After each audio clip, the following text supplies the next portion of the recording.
office. The scorecard is something that we're interested in taking a look at this morning here on this show. On the newspaper review section later, I've invited newsman Deno, who is Dennis Omondi from the KU TV newsroom, to help us take a look at that scorecard and also any other developments which are there in the economy through politics and business as well. A very interesting statistic that I took a look at yesterday is that NACADA, which is the National Authority for Campaign Against Alcohol and Drug Abuse, NACADA, has released a statistic that shows that in the past 5 years, users of cannabis in this republic users have grown for the past 5 years.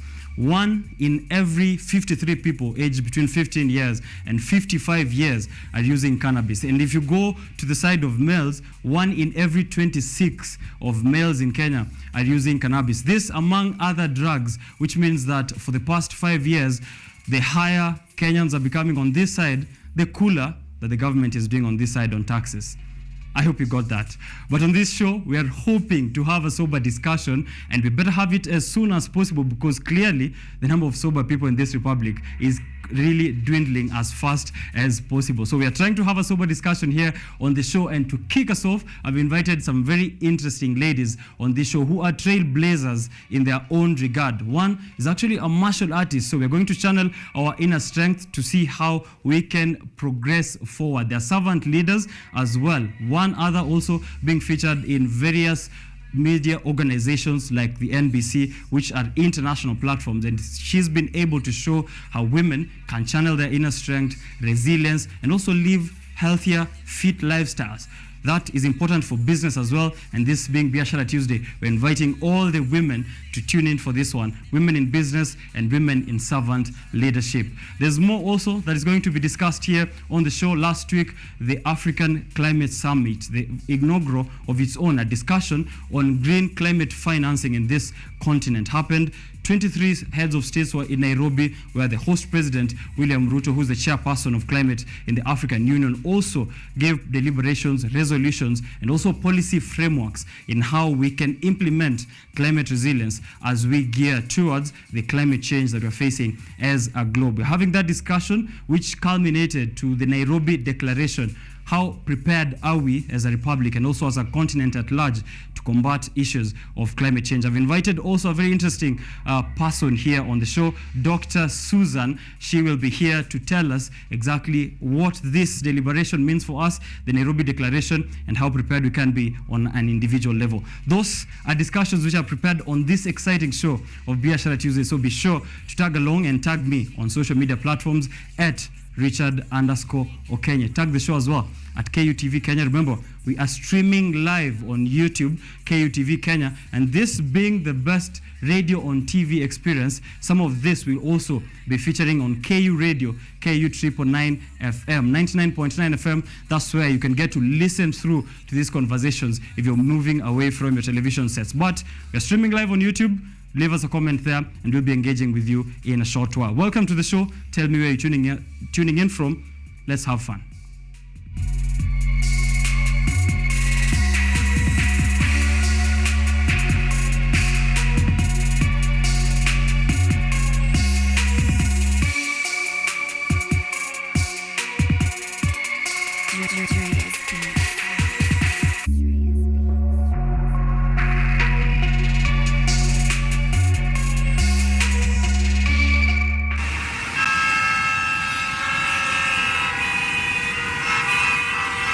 How prepared are we for El Nino? Remember, we were given warnings that in the next 4 months or so, we're going to experience heavy rains across the country. So how prepared is your county government? You should be putting them on the spot. Nairobi and Mombasa, who are leading in that cannabis statistic earlier, are actually really prepared for the El Nino that is coming up. The Governor Sakaja yesterday launching plans on how they can fix the drainage system, preparing for these heavy rains, but also in Mombasa as well. So we are hoping that other places around the country are prepared. In those counties where you are, put your leaders in on the spot. And also shout out to one Hanifa, who on Twitter has been very loud in ensuring that the governor of Nairobi County is tending to matters of cleanliness in neighborhoods around the county. So we are ensuring that we are prepared for these heavy rains. Drainage systems need to be fixed. And if you're out there on the roads when it's raining, also tell us how that looks like in terms of drainage. But for traffic, current transport conditions in the city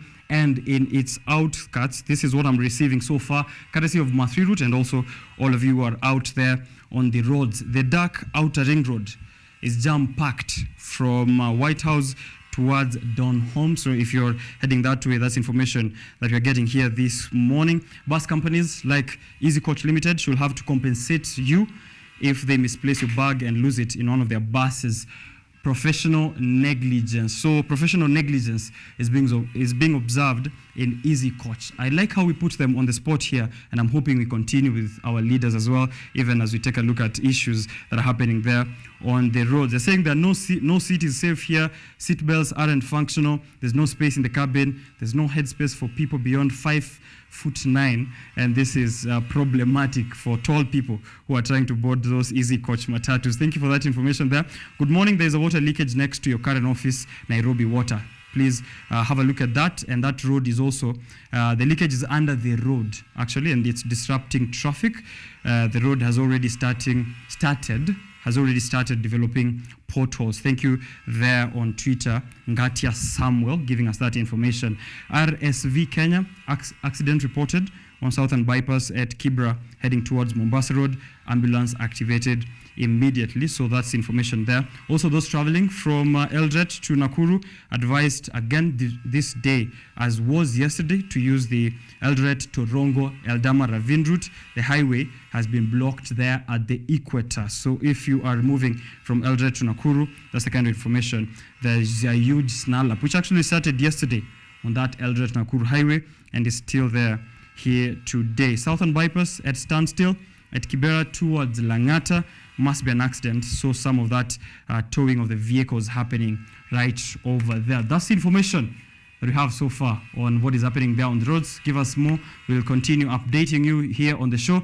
And again, remember, this is the best radio on TV experience. As you're watching us here on Biashara Tuesday, you can also get to listen to us on KU 999 FM, which is our affiliate radio station that you can stream all the way as you're walking around towards work or towards your place of business. But welcome to the show.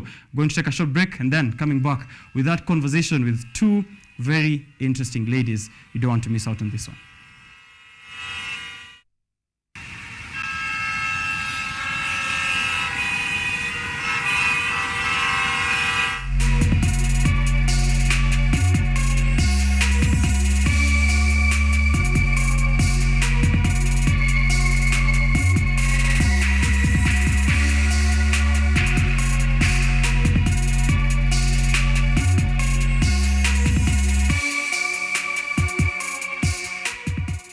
Servant leadership. It's important to have servant leadership in business or in your place of work if you need prosperity. A good boss is one who takes him or herself to the level of every single employee and get to feel what are their day-to-day activities like, and also what are their current concerns and challenges here and there. And I think servant leadership is something that we can also use in our day-to-day lives, even if we are just employed or just doing our normal day-to-day businesses. So here this morning, we're going to have that kind of conversation, and it is a female-led conversation. I've invited over Carissa Adkins, who's referred to as a queen of lifestyle habit change. A queen of lifestyle habit change. Habit change is important to her, and she has a very intense passion in ensuring that every single woman is also getting to her level of extraordinary living. She's been featured here in networks such as ABC, the USA Today, and NBC for our expertise in empowering and ensuring that women are motivated to getting fit and to getting healthy. That's important for you as a businesswoman or as a person who is working towards prosperity in your place of work. How do you get healthy and fit? That's the conversation we're having with the queen of lifestyle habit, but she's not alone. She is also accompanied with here by Leslie, who's also a founder of Reclaiming Your Courage. It's a trauma-enforced self-defense coaching that she does as well. She's an international best-selling author, and she's here to tell us how women can reclaim their inner strength and use it to live better lives. She is also herself a martial artist for over 20 years. We're going to hear how her experience has been for the past 20 years and how she's been able to use these skills or whatever she's learned from it to apply to her day-to-day activities and also even in business. So you don't want to miss out on that. If you have any questions for us, please leave them on our social channels. We'll be attending to that, taking a short break, and then coming back with them. They're already here on the show as well, so don't go too far. We will be right back.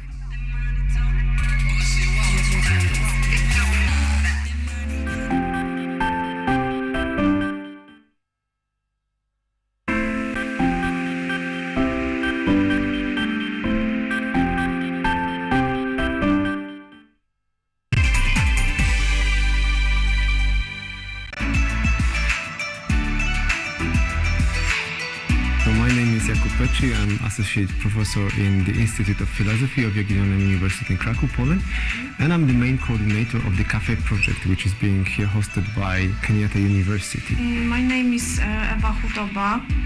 I am a project manager in this consortium.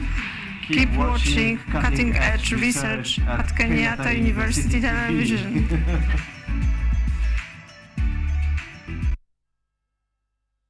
Technology, science, innovation, ICT and research. These are the ingredients upon which the solutions to the 21st century problems are founded. In a world that is rapidly changing, it's all hands on deck to ensure a balance in all fields of life.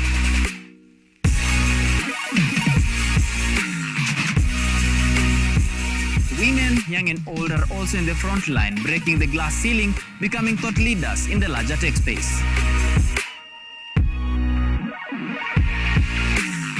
Not forgetting other societies marginalized.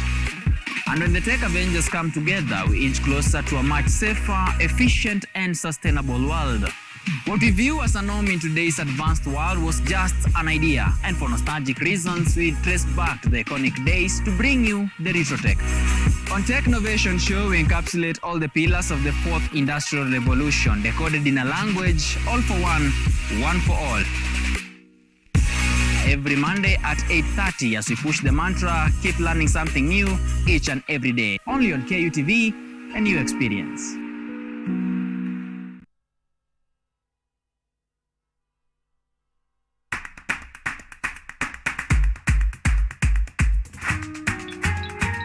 What are some of the ways through which you can develop these skills so that you are comfortably fitting into the job? You have to put yourself in positions where you are uncomfortable. Uncomfortable in the sense that you are not clear about what to do. Because I used to work a corporate job before. So when I left, I happened to visit someone's farm around this area. So this project is called Security Breach Detector and Readiness Familiarize. It is meant to be used to detect, detonate explosives. We'll tackle all the tough issues, discuss all the weird moments, and hopefully share a few laughs along the way.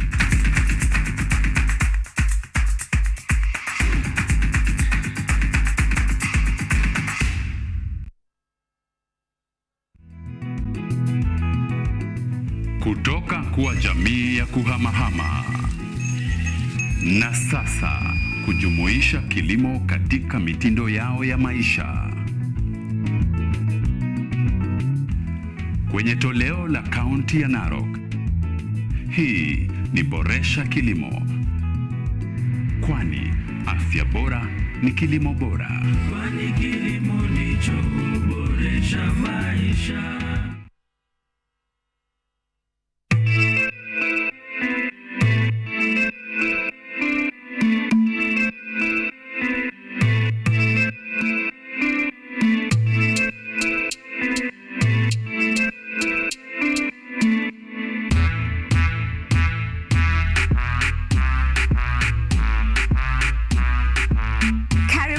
To the Church Aklaksha. I'm your host, Esther Becky. And my name is DJ Terrell. We start you off with a word of prayer and get you started with a live transformational worship experience.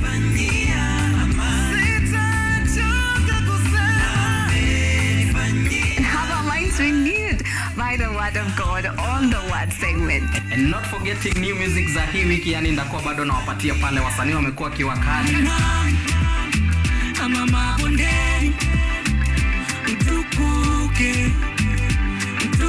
So make sure manzo tune in because zitakuwa zina flow pia pale mixes kwa wingi, yani zitakuwa zina come through, and pia performance yani from our gospel artist hapa on Gospel Art From 7 to 10 a.m. only on KUTV.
Access to knowledge, solution to unanswered questions.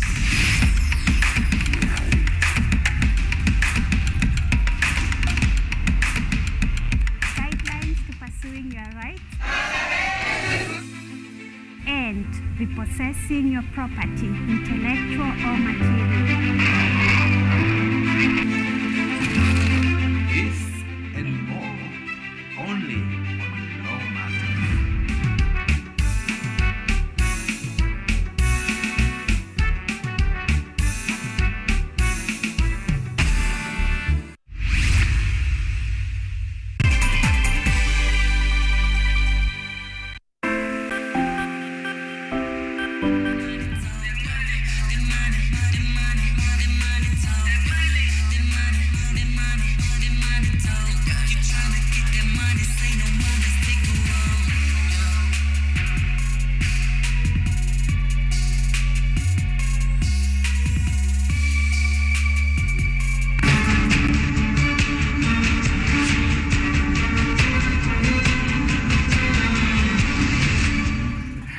All right, fun times here on Biashara Tuesday we're having with our guest on the show. Remember, we already teased this conversation for you, which is servant leadership. We're going to have it, and there's a tour happening that you don't want to miss out, but my guest will be the one to put that conversation into perspective. Remember to tweet us out, or is it X at this point? It was Twitter formerly, and now it's X. Leave your post there at KUTV Kenya, at Richard_OKENYE, and also on YouTube, KUTV Kenya live. Follow through with this conversation. Also on our radio station, KU 999 FM. That's where you can get us if you are in the vicinity of Nairobi and its environs. Let's get into this conversation with Leslie and Adkins. Welcome to the show. Yes, thank you. Thank you for having us. We're so excited. I'm also so excited to have you here, and it's a women-led conversation, so I'm very excited to learn, from your perspective, something that maybe I haven't had to go through or been in these spaces where this is a conversation that is being had, and also useful for our viewers as well. Yeah. Right? Welcome to the show. Please introduce yourselves so that we can then get to the conversation we're trying to have. Yeah. My name is Carissa Adkins, and I'm the Queen Maker and Empress of Empowerment, founder of a global health movement, helping women step into their sovereign space so that they can truly rise like the queens that they are. All right. Excellent. Hi, everyone. My name is Leslie Liu. I am the founder of Reclaiming Your Courage, and I am an international speaker and podcast host and best-selling author. I've been a martial artist for over 20 years, possess 2 black belts, and what my company does is helping women protect themselves using their mind, body, and voice. All right. That's what we're trying to have here on this show. So women in business, this is the chance for you to get that inner voice, yeah? And also reclaim your strength. Let's start with you, Carissa. Could you start maybe by sharing us your perspective on servant leadership? What does it mean for you? And how does it come in when you're speaking about, empowering women to lead healthier lives? How does that interplay there? Yeah, great question. I personally believe that as women, we need to lead ourselves first. As a mom, as a wife, as an entrepreneur, it's easy to want to lead others first. But I'm a big believer, and we can only pour into others when we are fully poured into ourselves. So loving who we are and owning our space gives other women permission to say, hey, it's okay. You can be big. You can vocalize what you want. You can be strong. And by me first leading, I think that gives other women permission to step into their sovereignty and then truly lead on a bigger impact. Right. Yeah. Stepping into sovereignty also involves courage. Leslie, I think you would agree with me on that one. And your work as a trauma-informed self-defense coach is both unique and I think really important for women. Could you share maybe what led you to this kind of path and your personal mission in trying to help marginalized communities and women gain that courage? Yeah, I love that question. My mission is to save the lives of women and allies to women. And the reason why that is important is all over the world, no matter where you are, I think the issue of gender-based violence and crimes against women, physically and non-physically, is something that is universal. And for me, I started learning martial arts at a very young age because I was always that girl that was overweight, that was poorer, who didn't look like everyone else. And so being spat on, to be physically attacked, my mother decided, enough is enough. I'm going to sign you up for martial arts class. Okay. So throughout my life, it's something that I became very passionate about. But what started happening is that I realized that martial arts is a predominantly male run business. So all of my teachers and everyone that I was encountering was men. And the reason why I'm a trauma-informed coach is that as someone who has been sexually assaulted, there wasn't enough safe spaces for women to talk about the pain and the suffering. And so in traditional martial arts environments, the focus is just on the fancy moves. The things you see in movies. It's Michelle Yeoh. It's very cool. Yeah. But where I come from and the system that I created is that I want to teach my way. And my way is creating safer communities by helping people strengthen their mindset, to claim their voice, how to assert your boundaries, how to raise your volume, how to ask for that space before even learning anything physical. It is not about your physical strength as a woman. Someone has to teach you how to take up space and not play it small. All right. I hear there a few challenges which, you've mentioned even in trying to study martial arts and also existing in that kind of space where it is male-dominated. And I'm sure there's also unique challenges. You would agree with me there, Carissa, on, maybe the ones that prevent women towards achieving their fitness goals or their healthier lives. How do you address those? And, what are some of those practical ways which you've been able to empower women in getting healthier and fitter for their lives? Yeah, well, as an entrepreneur, I think that having a strong, healthy mind and body automatically embodies us to have a little bit more strength with whatever it is that we're doing. Okay. So over a decade ago, I was 213 pounds. I was completely unhealthy, unconfident. I didn't believe that I was worthy enough of big dreams and growing a business and changing lives and impacting for the next 100 generations.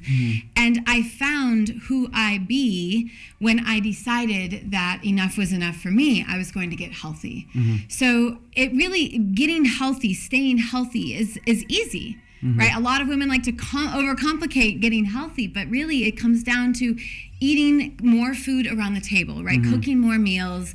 It involves body movement, just walking, basic things. It doesn't have to be all the crazy, HIIT classes and the dance classes, although they're fun. But it doesn't have to be, right? And health in business, stress is a huge factor. And I think that we can all agree that, I mean, when we are stressed, we are not acting in our highest potential, whether it's in business or in life or in our relationships.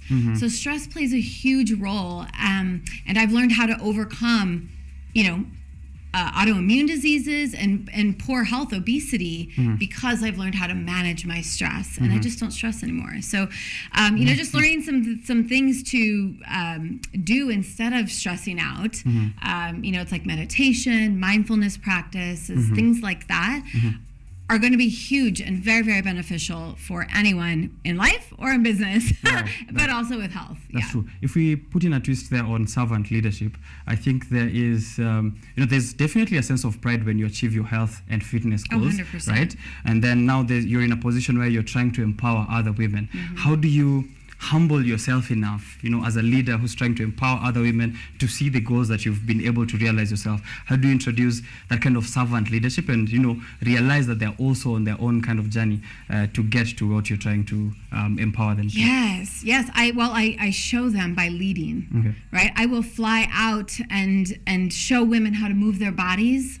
And they're like, oh, I didn't think that this was this easy, And so that's really important to me is I always say, I drink the Kool-Aid I preach. So in order for me to lead them and to show them, I have to first do it myself. And I'm very disciplined and very consistent when it comes to making my health a priority. Nobody tells me when, and nobody tells me when I can and cannot do something. I just I do it, and I'm happy to show women how easy being healthy is, because it is a foundation. Right. Leslie, you have 2 black belts. I don't know. Let's begin there. In fact, what does it mean to have 2 black belts? To even have one, let's... It's almost like going to a separate university. Okay. So when you are going to martial arts training, and there are different colors of, you go from white, yellow, orange, you might have different rankings, perhaps even 12. Right. Your teacher, you have to prove your skill set, and then you can test to the next level. So to give you some sense is that sometimes it takes the average person perhaps 6 to 8 years to even obtain 1 black belt. And so for me, I loved martial arts so much, I said I didn't want to learn just 1 style. Whoa. I want to learn 2. I want to try out for the U.S. Olympic Taekwondo team when I was a young person, right? Because I think it was so important for other women to see women leading and being strong and being healthy. And so to have 1 degree in martial arts is one, but to kind of overachieve and go for a second, it's must be intense. It's intense. Yes. Yeah, to be honest. So congratulations for that. That's something I haven't achieved myself. So I hope someday I could try. Yeah. Yes. As well, you also featured as a woman trailblazer. What does this mean for you, and the path that you're also on? Yeah, to me, a trailblazer is a woman who makes a decision. If everyone is going left, she sees a very clear pathway that she has a strong desire is to pour gasoline on this route, light it on fire, and just have faith in herself. And once she gets there, a trailblazer is not someone who just goes with the grain. She is someone who achieves. And then if she sees another sister struggling and stumbling, that there is enough room for all of us to rise up together and to not push each other down just for the sake of one getting an opportunity. So a trailblazer means deciding, going where no one else probably wants to go, and then building community by lifting up your other sisters. Oof. That's powerful. I hope someone is taking notes somewhere out there. Carissa, if we come back to you as a queen of lifestyle habit change, You're a trailblazer in your own regard. You've been featured in prominent, media stations like KU TV, Biashara Tuesday, and also USA Today, ABC as well. What does it mean for you to be a trailblazer at that level, and for a woman who wants also to be a leader, either in a field that is related to health and wellness or any other, what kind of lessons can they pick from you? Oh, so many questions right there. Okay. Yeah. What it means for me to be a trailblazer is to go against all odds, right? To say, if she can do it, I can do it.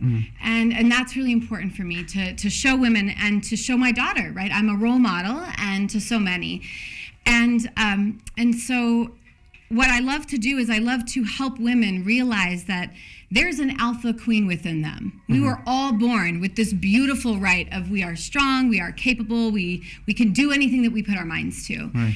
And so it's my job to kind of show them and believe in them, because somewhere along the lines they have lost the belief in themselves that they are capable of going out and doing anything that they want to do.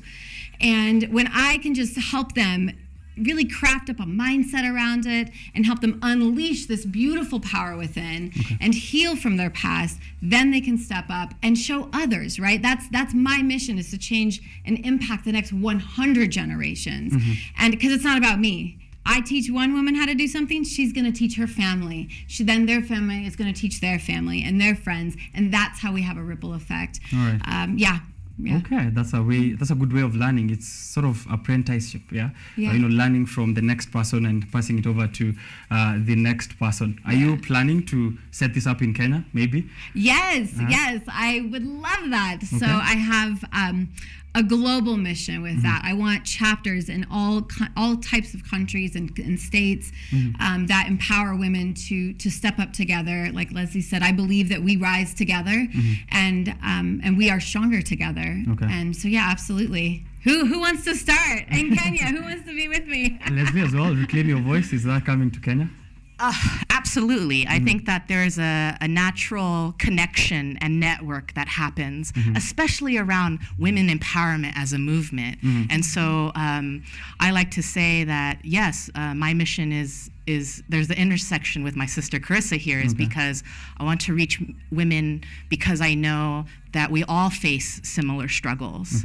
And so how do you create safe spaces for women? You network with other women-led organizations, businesses, you pick their brain, you ask the questions, and you do create a network outside of your comfort zone. So I'm not just sticking to the US, I'm going internationally, and that's why I traveled this world to raise my voice. Okay. And that's why you guys are traveling as well at this time. Please tell us about the current tour you're on. What are we expecting? What have you guys done so far? I know there have been interesting activities that have happened, but someone is getting FOMO out there. Where can they get you and what's happening? Yes. Oh, well, we just kind of started our journey here. It's been incredible so far to get off of the bus yesterday and be greeted by 9 beautiful girls that just flocked to me. I was like, right? My heart was open with them. Pulling your heartstrings. Yes. I was like, okay, girl, we're friends now. So we started yesterday, what was it, Kamaraka School of Business. And I believe we have 9 other locations that we're going to kind of be hitting. And we're just really talking about the movement of empowerment and how we can become stronger as entrepreneurs together. So I'm excited, but this journey just begun for us. All right. And it's been beautiful. Leslie, you'll be there as well. What kind of conversations or what kind of activities are people will be excited to come and see you guys?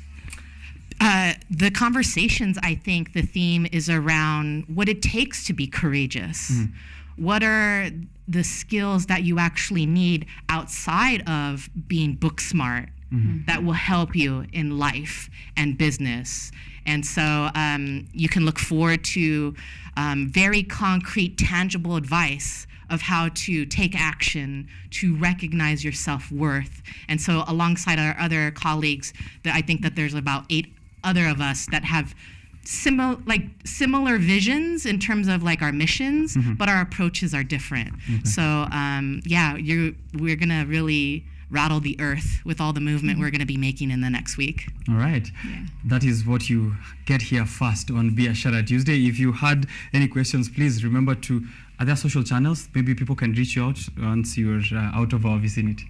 Yes, absolutely. Well, on Instagram, it's at @alpha_queen. @_alpha_queen. And then, of course, Carissa Atkins. You can always Google me and find all kinds of resources to connect, because I'd be happy to share my knowledge and expertise with anyone out there. All right, Leslie? Absolutely. On Instagram, I'm Reclaiming Your Courage as one word. And on Facebook, Leslie Liu, and last name is Lew. And you can follow along where we are. We are documenting this journey. and also just simple tips and tricks for mindset and how to protect ourselves. All right. Actually, while we are still with you, when you're speaking martial arts, and defense and black belts, that's sort of self-defense, but also empowerment and self-defense. How do you marry those two to be a very, someone who's able to stand up for themselves, but also humble as a servant leader? Yeah, I love that question. That is part of my mission, is to help people understand it's not just about martial arts. That's a part of it. Just like your formal education training is part of the equation, but it's the experiences you create that matter and who you become when you say yes to yourself and experiences. So my approach really is how to help women understand that, yes, there is the threat of you being kidnapped or raped. Okay, so that is the physical dangers that we face, but I also help women expand their views that there are other threats that we face. When we enter the workforce, being able to advocate for pay, being able to challenge our colleagues that perhaps harass us, right? So there's physical, but there's also non-physical. So there's almost like hard skill, soft skill, and it's blended. It's not one or the other. There's an integration. Being healthy and fit, I'm sure, is something that it would be useful for someone who's trying to learn martial arts and self-defense, right? Of course, yeah. We travel a lot together, and it's always fun, because I'm pretty strong myself, right? A lot of women are like, "Oh, you're so strong, you're gonna be able to take her down." But healthy and a fit body, yes, important. But I want to emphasize on the mindset because everything that we need to do starts here first. Everything, whether it is overcoming an attacker or it is getting stronger or creating a stronger body or a healthier body or a beautiful business, it starts here. I was just having lunch with a gal yesterday, and she read my book, and she said, "How did you overcome the negative voices inside your head when you were going through your challenges?" And I was able to coach her right then and there, and it was such a beautiful thing. And I realized that so many women are struggling with the inner voice, right? What happens inside that is going to either take us down or it's going to empower us to take a step forward. And it was a beautiful eye-opening moment for me that it doesn't just happen in the States, it's happening everywhere. And that the work that Leslie and I are doing is so needed. I like that you both keep referring to each other, the work that she's doing with me, the work that I'm doing with her, which is that kind of empowerment that you're also trying 100%. To pass on. Tell us about your book. Which one? 3. Okay. So the first one was all about the habits of health, right? The second one was all about the strategies for business. But what I loved about the third one was how I've been able to overcome everything and power through with resilience, and that's my superpower. And I am a Wonder Woman, because I've been able to overcome that, and that's what that third book is all about, is how do I overcome the inner game when all else fails. So that's what the third book is that also a superwoman? Yes, it's a Wonder Woman. Wonder Woman. Yeah, very strong women, mentally and physically. Okay, all right, that is a good one. Now, taking a look, maybe just one last one, is at business in Kenya. You guys are trying to set up as well, taking a look at maybe empowering women in Kenya, the business environment. How are the prospects for you guys in terms of succeeding and also trying to navigate the kind of different environment that is here vis-a-vis where you have been? Yeah. I think the big thing, no matter what country you're in, is simplicity. Okay. Right? At the end of the day, all the strategies are perfect, but if you're not showing up consistently, it's going to be hard to grow your business. I mean, we were just sitting at the table and we saw a gal with a bracelet and I loved it. And Leslie said, "Come on over here, you need to," and I supported her and I bought that bracelet right there from her because that's what she does, right? But if you don't go out consistently and tell people about what you're doing, what you're creating, what you're passionate about, nobody knows about you. You're the best kept secret. So consistency, whether it's marketing, consistency, whether it's just showing up and putting your products on Instagram or websites, whatever it is, you've got to be consistent to grow a business. And it doesn't need to be all the fancy stuff. Right. You just need to walk around with your beautiful jewelry and say, "I'm, a jewelry maker. Would you like to buy my jewelry?" It doesn't have to be a PowerPoint presentation. No, gosh, no, those are boring. Okay, right. I think what I want people to know about the Top Talent Agency's Kenya Keynote Tour is that it is a small step in the right direction. As we are expanding our businesses globally, I think it's important to raise our frequency and build the relationships. Women have to see other women at the forefront.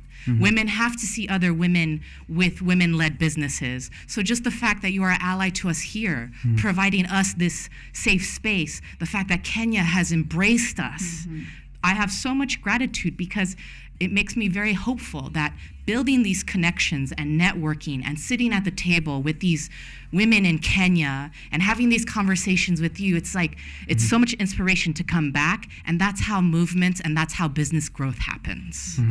All right, great. The next set of venues, I think we'll have to get that again for someone who might have joined this interview way later. You already said you were at Komarok, and there are several other venues. Maybe we speak about that and how long we can expect to have you guys around in Kenya. Yeah, Leslie, do you remember? There's so many. Sorry, I might be jet lagged. Sometimes I don't even remember where I am. I was like, we will be here for at least another, I want to say 10 days, perhaps, and we will be traveling everywhere, anywhere from Kisii to the Manga Girls School to Nairobi University. Right here to... There's somewhere on the screen, I think people who are watching us can get to read through as well. Yes, and Kenyatta. Right here, we'll be here later today.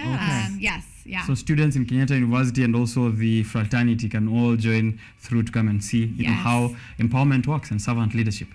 As we wrap up, since this was a conversation on servant leadership, maybe one takeaway each, with regards to health and fitness, and also reclaiming your courage and your inner strength as well for the women who are watching the show.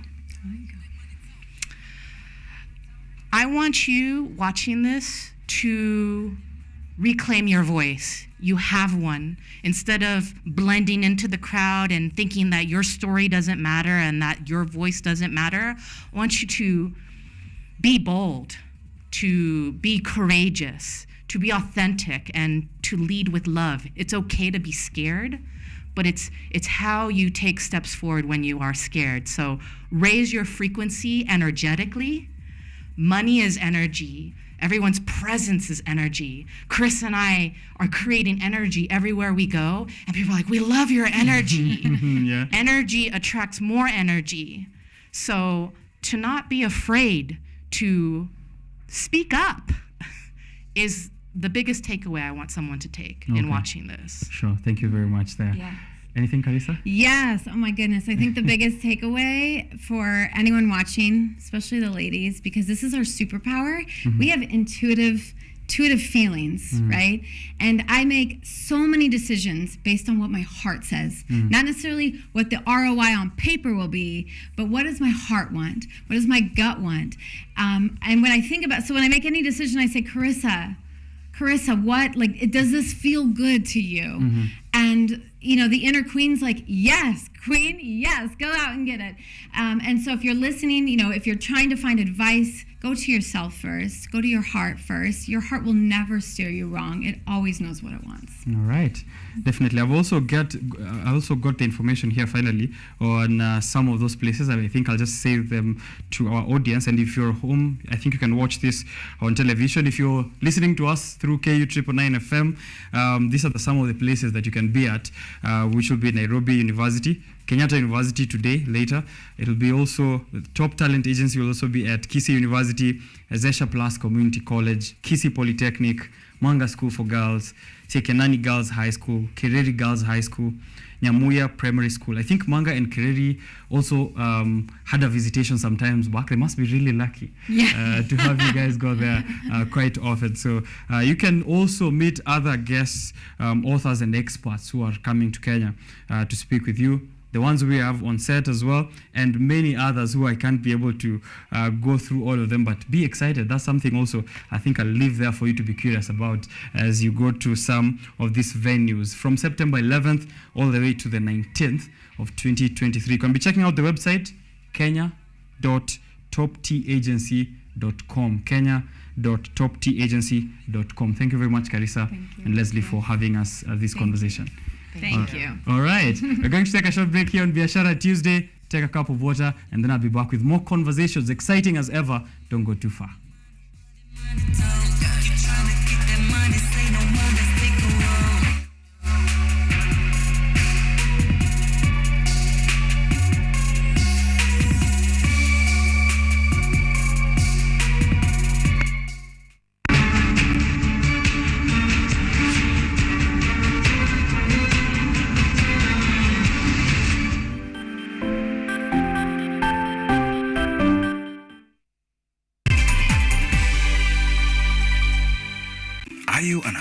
media practitioner, a graduate, or you just want to advance your skills in television production? Then welcome to Kenyatta University, where education meets innovation. KUTV, the premier university television station in Kenya, is now offering short courses in TV studio, field technical operations, and video editing. Through these courses, you will acquire hands-on skills on camera operations, media production, lighting techniques, audio-visual editing, and sound and visual control, and how to operate key equipment in modern TV control room. Enroll today at KUTV and discover your full potential in cutting-edge TV broadcasting. Graduates of these courses will receive professional certificates. For more information, visit our offices at KUTV Studios or call us on 020-870-4252 or 020-870-4255 or SMS us on 0739-110-544. KUTV, a new experience.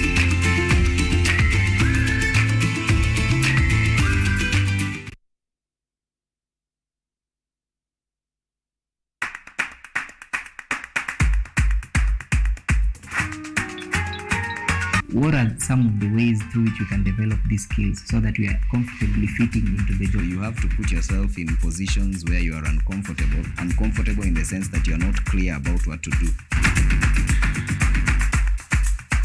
Because I used to work a corporate job before. So when I left, I happened to visit someone's farm around this area. So this project is called Security Breach Detect and Punish Familiarize. It is meant to be used to detect, detonate explosives. We'll tackle all the tough issues, discuss all the weird moments, and hopefully share a few laughs along the way.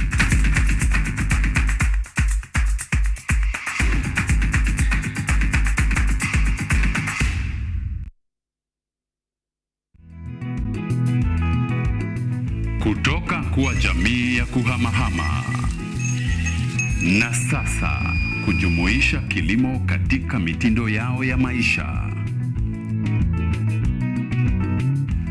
Kwenye toleo la kaunti ya Narok, hii ni Boresha Kilimo, kwani afya bora ni kilimo bora. Kwani kilimo ndicho huboresha maisha. Focus on Health is a show that creates awareness on matters health and informs you on various diseases, their causes, treatment, prevention, coping, and support. So join me, Bwari Michelle, every Thursday at 7:30 p.m. only on KUTV. You can also follow us on our social media platforms at KUTV Focus on Health on Facebook and also on YouTube, and Health Focus on Instagram, because your health is your wealth. Stay safe and stay healthy.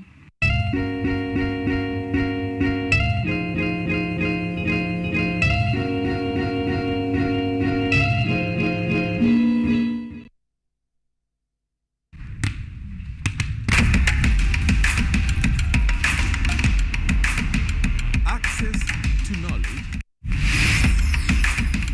solution to unanswered questions.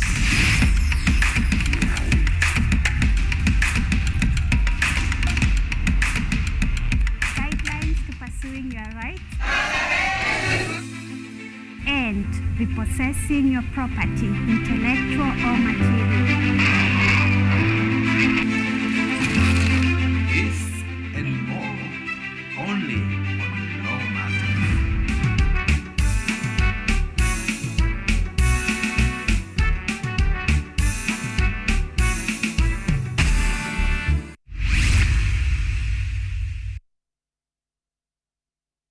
Bajuka ni kama unarusha mamikono, tingisha kichwa chungu usivunje kisogo. Mbona nyinyi na wawasha nkikula nyama choma tu firifiri na Give me your hand and shoulder. I'm feeling vibes on vibes. I'm a ticking diner. Tell them twerking. Pull up the lumber swerving.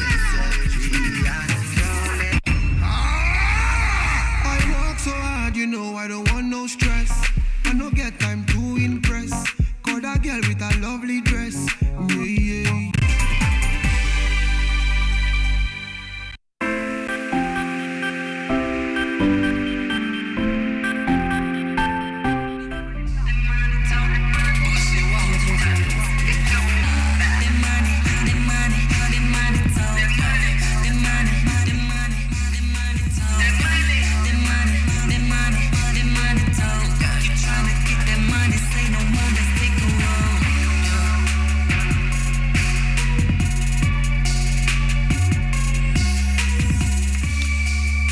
for keeping it here on Biashara Tuesday. If you're joining us for the first time, follow through with the live stream on YouTube, KUTV Kenya Live, and also on radio, KU 999 FM, 99.9 FM. That's why you will be able to follow with this on audio, all the interviews and any conversations that are happening here on the morning, the best radio on TV experience. The hashtag we're using there is the hashtag Biashara Tuesday. Tag me on X, the platform formerly known as Twitter, so that I can see your feedback, but also can leave it on the live stream as well. We just had a conversation with Top Talent Agency, who are doing a Kenya keynote tour on servant leadership and also empowerment of women in leading their healthier, fit lifestyles, and also reclaiming their courage and inner strength, and many other conversations which will be happening across the Republic later today at Kenyatta University, where you can get our guests who are here. That is Leslie Liu and Carissa Adkins. They'll be there at Kenyatta University, plus a host of others who will be having these conversations in other places like Kisii University and also Nyamuya Primary School and other places that you can check out their social platforms to be aware of. The conversation we had with them on women empowerment and also servant leadership will be available later on our YouTube channels at KUTV Kenya. The Africa Climate Summit happened from the 4th to the 6th of September, which was last week. African heads of states and government were gathered in Nairobi to take a look at what was discussed in COP27 in Egypt, but also to call to action the lowering of carbon emissions and also green financing towards climate resilience as we combat what they're calling the single greatest threat to humanity at the moment, the single greatest threat to life on Earth as of the moment. They have decided, or they have now certified it to be climate change. Africa is bearing the brunt of this climate change, and it is warming faster than the rest of the continents, but it is not the greatest contributor to this. So these discussions were all laid down in the Nairobi Declaration, which we'll be discussing here on the show with Dr. Susan, who has been on the show before, but I'll be telling you more about her robust, of course, experience and how relevant that will be for the conversation that we're having here. Newsman Deno will be joining me later. Dennis Omondi on the newspaper review section. I have the Standard and the Daily Nation. I also have the Business Daily in the e-version of it. So if you have any paper out there, also grab yourself a copy of today. Take a look at the headlines. We'll be delving deeper into what the headlines have to say and what they will be informing in terms of the direction of business for the coming few days. Now, let's take a look at what has happened in your world for the past 24 hours. The news bulletin from last night, KUTV Primetime News, leading up to this morning. What can we expect in the day? Don't go far.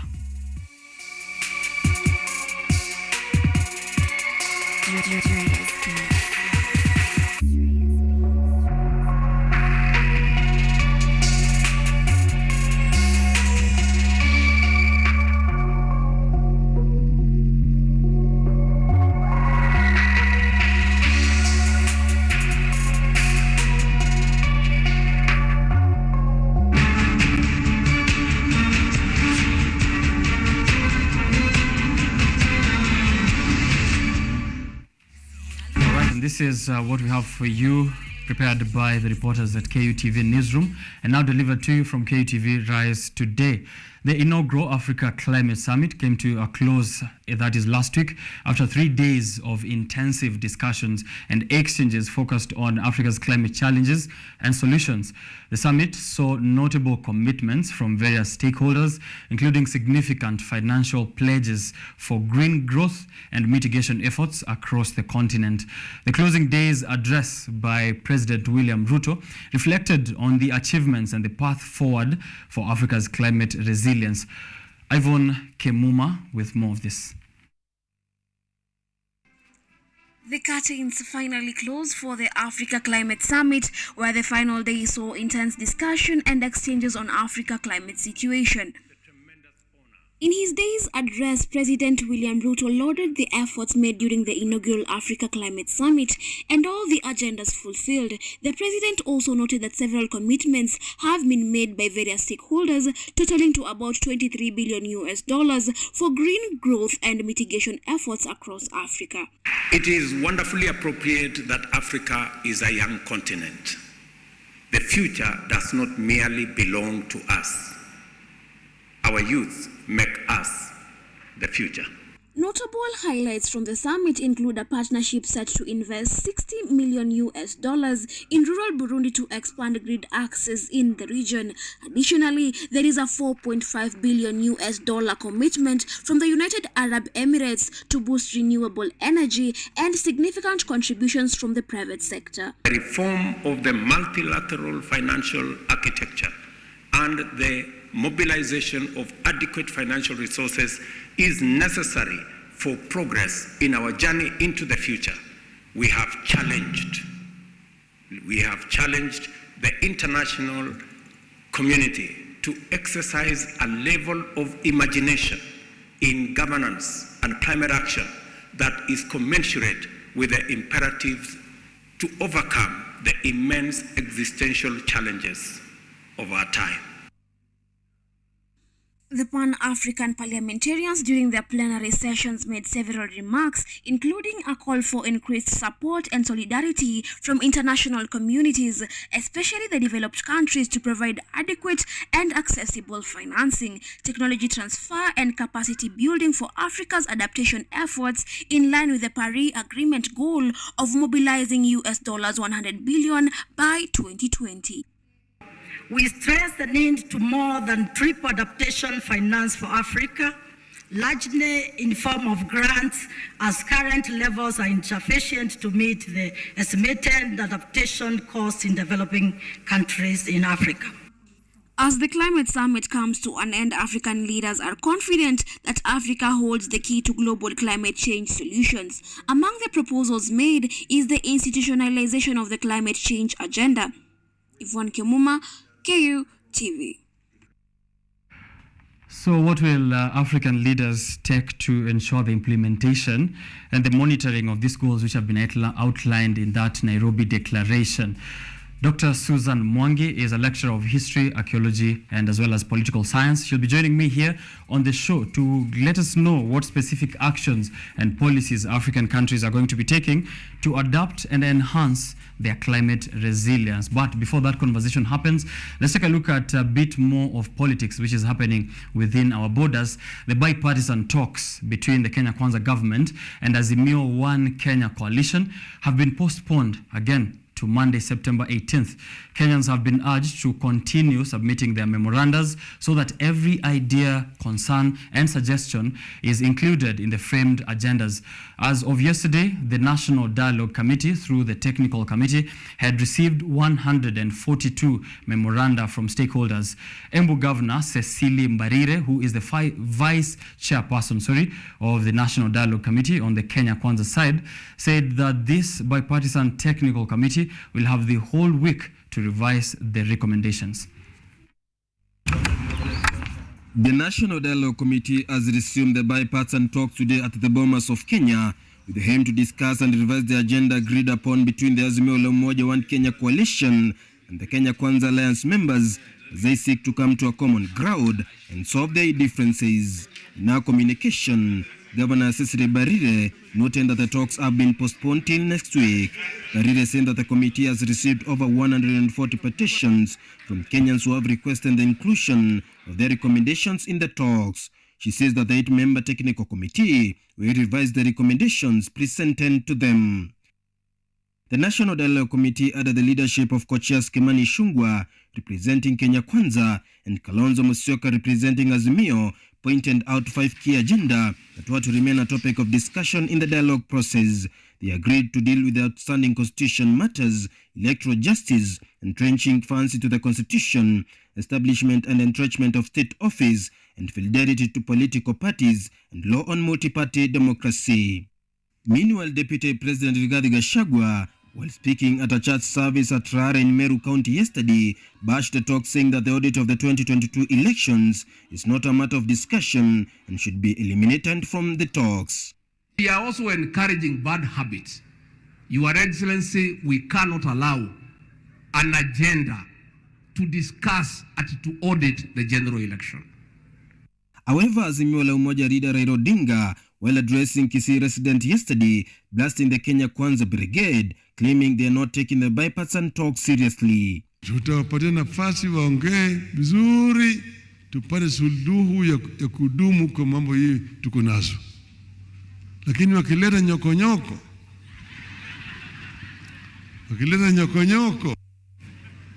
simuko tayari. National Assembly Majority Leader Kimani Ichung'wah, who is one of the co-chairs of the National Dialogue Committee, did not attend the talks slated for today due to an official duty he is undertaking overseas. James Morekemunda, KUTV. Elsewhere, governors from the Lake region have, as of yesterday, met with the Azimio la Umoja One Kenya coalition leader, Raila Odinga, and the meeting was aimed at evaluating the remarkable progress in devolution over the last decade. While addressing the press, Kisumu Governor Anyang' Nyong'o stated that matters development, politics, and international affairs dominated the talks in the meeting, which has been held as the coalition seeks to strengthen its political strongholds. This comes just days after the ODM party suspended the rival legislators from the Nyanza region who have shown allegiance to the Kenya Kwanza government, a move that has seen Kisii Governor Simba Arati take up the vice chair position in the ODM party. We know for certain that we are in Azimio and we have the vision bearer who has always been the father of change and progress in the nation. And there's no other party, no other coalition that can do it better than Azimio. So no wind can blow us apart. No earthquake can shake our foundation. And therefore, rest assured that though that be the case, it does not disturb us at all. And secondly, we did definitely talk about a lot of economic issues, transportation on the lake, how we can link our ports and beaches like used to happen the East African Community Days, what investments are needed, investment in agriculture, particular research, and the access to capital. And I think those are pertinent issues. Right, position, yeah? Kisii coming up there strongly, pardon me. President William Ruto has launched the Central Securities Depository (THAO) at the Central Bank of Kenya. The digital facility is said to play a key role in eliminating barriers for Kenyans to trade in the financial market, and this will enhance efficiency in investment in government securities. Dorothy Musyoka has prepared this report for you. July 31st, 2023, the Central Bank of Kenya implemented the THAO Central Securities Depository (THAO CSD) to enhance efficiency investment in government securities. According to President William Ruto, the digital facility will eliminate barriers for Kenyans to trade in the financial market. The first one is to remove all the structural barriers to the contribution of the majority of our people and eliminate systemic obstacles to their participation at any level in all sectors. A new CSD that would enhance efficiency in government securities operations and introduce automation to foster growth and stability of the financial market. This is aligned with the CBK's strategic focus area of automation and the commitment to promoting growth, efficiency, and stability of the financial sector. Ruto says the system will lead to effective monetary policy and will enhance stability of financial system as it will ensure transparency and accountability to the government. The head of state points out that through the digitization of government services, Kenyans' resources have guaranteed safety. New system delivers convenience, efficiency, and speed without compromising security and has enhanced security and transparency overall. THAO CSD will enhance efficiency investment in treasury bills and treasury bonds, a development that will greatly benefit all investors and particularly the Kenyans in diaspora. I also want to ask the team to look at the possibility of Kenyans in the diaspora who may not necessarily have a Kenyan bank account to use their Visa or MasterCard or credit card accounts to be able to also participate in the purchase of government securities. President Ruto cited the need to democratize the move to ensure that it serves both large investors and small investors. We need a bit of democratizing that space and reducing the denomination of the available instruments, not necessarily in the region of 50,000 or 100,000, but I think the team should be able, Governor Thuge, to democratize that space. The CSD will also improve the functioning of the interbank market by facilitating collateralized lending among commercial banks and further reduce segmentation in the interbank market. Dorothy Musyoka, KU TV. All right, Dr. Susan Mwangi will be joining me in a short while. She's already on set with me. So that conversation on the Africa Climate Summit and the Nairobi Declaration will be had here in a short while. Any questions you have, send them through on social media. But in the meantime, the initiative to boost Africa's carbon credit production by 2030 has drawn tremendous pledges, even as the United States Agency for International Development, USAID, intends to invest over 200 million Kenyan shillings to support Kenya's carbon market activation plan. But what does carbon credit and the popular green finance mean? Our very own Anyango Sylvia tells us what you need to know about carbon credits. Take a look. As Kenya hosts the African Climate Summit, green finance has gained popularity among organizations willing to support the fight against climate change. The funding gives priority to environmental initiatives over less sustainable business investments. However, carbon credit or carbon offset and how carbon market works in managing climate changes is still a mystery to a number of Kenyans. Carbon offset is created through a voluntary reduction of carbon emissions, including carbon dioxide and other greenhouse gases that a third-party organization verifies. On the other hand, carbon credits are issued based on a fixed amount of carbon the government permits an organization to emit. If fewer emissions are produced, then the organization can sell their credits. In the carbon market, a seller is a business or organization which reduces their carbon emission to the atmosphere. They then receive a carbon credit for each metric ton of carbon emission reduction, carbon capture, or destruction. However, the buyer is a business or organization who emits excess carbon, and to neutralize their emissions, they purchase carbon credits. One carbon credit permitted is equivalent to 1 ton of carbon dioxide emitted and is worth $40 to $80 as of 2023. Even as Kenya pushes for carbon offset projects like forestry, agriculture, use of renewable energy, waste and water management, various African leaders have expressed their utmost concerns on why the carbon buyers have to predict carbon credit rates in the market.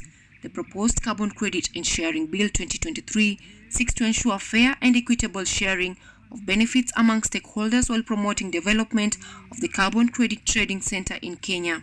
Anyango Sylvia, KUTV.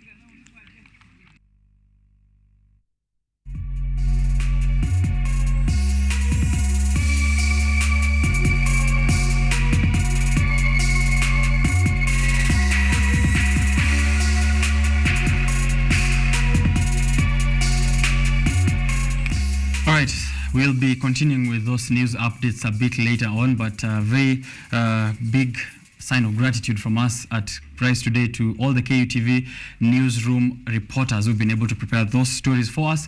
We'll continue with them later, but now I want to shift to a conversation on climate change and climate resilience as well.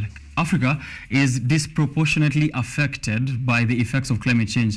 Our continent is warming up faster than the rest, but we're not the greatest contributors to this challenge that humanity is facing. They're calling it the single greatest threat to life on Earth as of the moment, climate change. And that is why African heads of state and government decided to have the inaugural Africa Climate Summit, which happened in Nairobi, Kenya last week from the September 4th through to 6th. What was the Nairobi Declaration, which is, of course, a report which was presented by all these African heads of state and government. How prepared are we? How climate resilient are our local communities towards this global threat that we are facing? That's a conversation we're having with Dr. Susan Mwangi. So don't go too far. Let me bring her on through to Biashara Tuesday.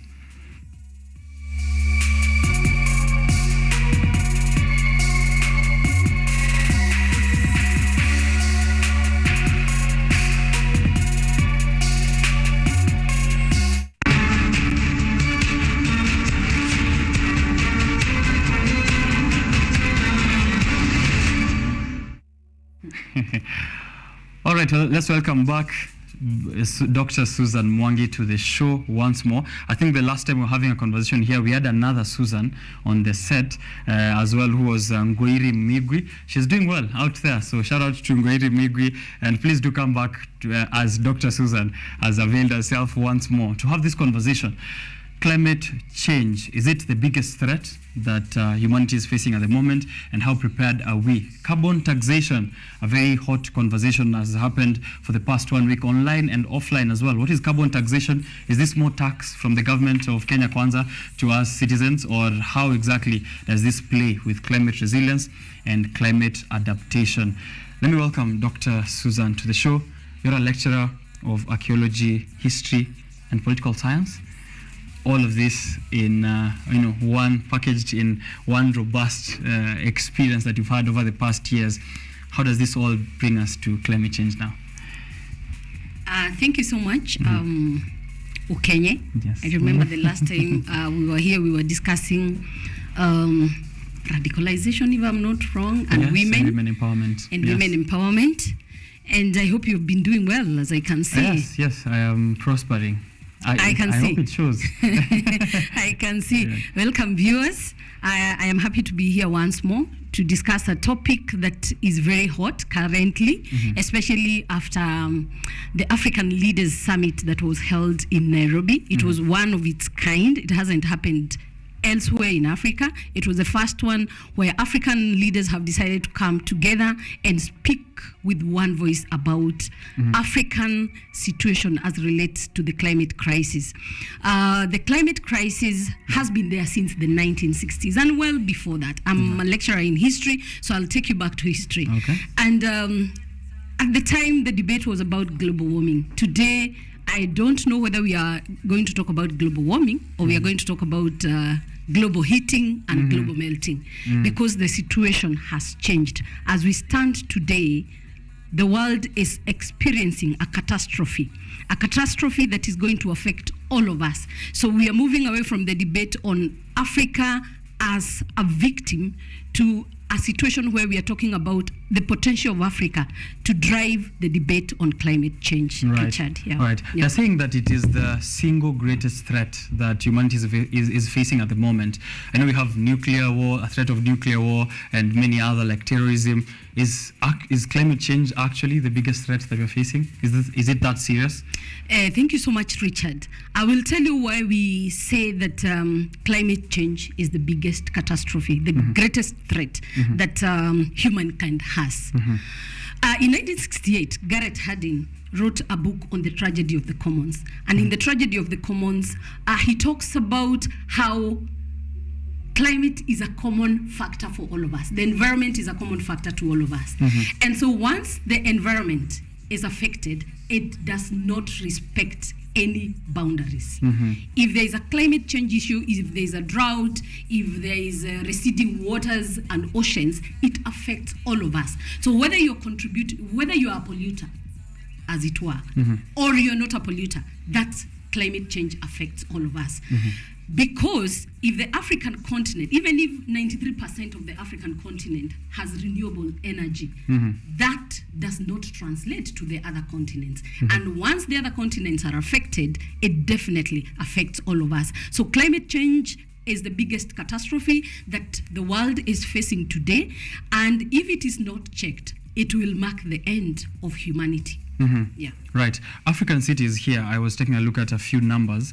African cities and urban centers are going to be growing rapidly, and they're saying that by 2050, we'll be home to 1 billion people. So poverty, urbanization, inequality, all of these things are going to be hazards and going to be hotspots across the continent. And the question now I want to know here, do we have the potential and the ambition to be, providers of a global solution to climate change? Does Africa have a space in the provision of solutions? Thank you so much, Richard. The African Summit that has just been held in Nairobi has actually pronounced itself and said that Africa has the potential, it has the capability, because we have a lot of renewable energy. So even if urbanization and industrialization are taking place at a very high speed, the African continent today as we speak has the greatest amount of resources in terms of water, in terms of wind, in terms of solar. We have a lot of it. If you think about Congo, the DRC Congo, we have the biggest forest. If you talk about Gabon, they have a big forest. If you talk about Kenya, we have geothermal power. If you talk about Ethiopia, we have a lot of green energy.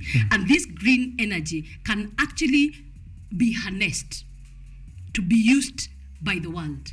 And therefore we have the capability, we have the intention, and we also have the potential to provide solutions to climate change. Right.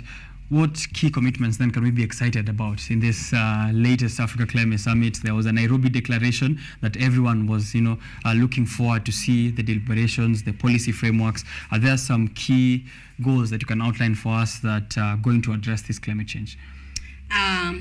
Richard, as I sat down and watched the Africa Summit take place in Nairobi, I was excited for two things. That one, it's a first. It's a one of its kind. Being a one of its kind is Africa's commitment to show their potential, to show that they are no longer going to sit back and listen to people discuss them. It's time that Africa discusses challenges and provides solutions to the problems that are facing the world. The period of colonization, that is in the 1800s, it was a discovery that Africa had a lot of potential, and that is why we needed to be colonized. And because there is a new form of a recolonization of our resources, Africans are standing up and saying that we have the potential, we have the solutions, and we are ready to provide the solutions. And that is why they have come up with three main things that we need to celebrate. One, for me, is the debate on fossil fuels. That the fossil fuels that many African countries do not have, because we are only contributors to the tune of 3% only. And for that reason, because our energy is largely green, it therefore means that as we push forward, or as we move forward to make the globe a green globe, Africa has a lot of potential to do that, because we have a lot of energy that we can harness and that can be used. I remember there was a very strong debate on how the resources that we have can actually, we can do what we call carbon credit. And how do we do the carbon credit? That we can actually harness our energies, our resources, to ensure that we sell that energy to the outside world. So three things therefore come to mind. The fossil fuel debate, that we need to have an end to the use of fossil fuels and turn to renewable energy. Which Africa has a lot of. Number two was the debate on the carbon market, which is also very important. Of course, the controversy is the global north wants us to engage in the debate on carbon credits so that they can be buying off. The challenge is the global north will continue emitting the green gases. They will continue emitting, but buy the carbons from those that are not, emitting. But that has a controversial effect. Why do I say that? I say that because it does not mean that we are solving the problem. We are only reducing. And the intention is to get to the net zero. The net zero will require that all of us stop emitting, or try as much as we can to stop emitting, so that the global warming does not become the global heating. And then the most important of those declarations was the investment and the financing. And there were two types of investment that were discussed. One was the investment on adaptation and mitigation. And in adaptation and mitigation, how do we help vulnerable groups to adapt and to become resilient, to build and to strengthen resilience for communities that are suffering most on the vulnerabilities and the vagaries of climate change? So that was one form of financing.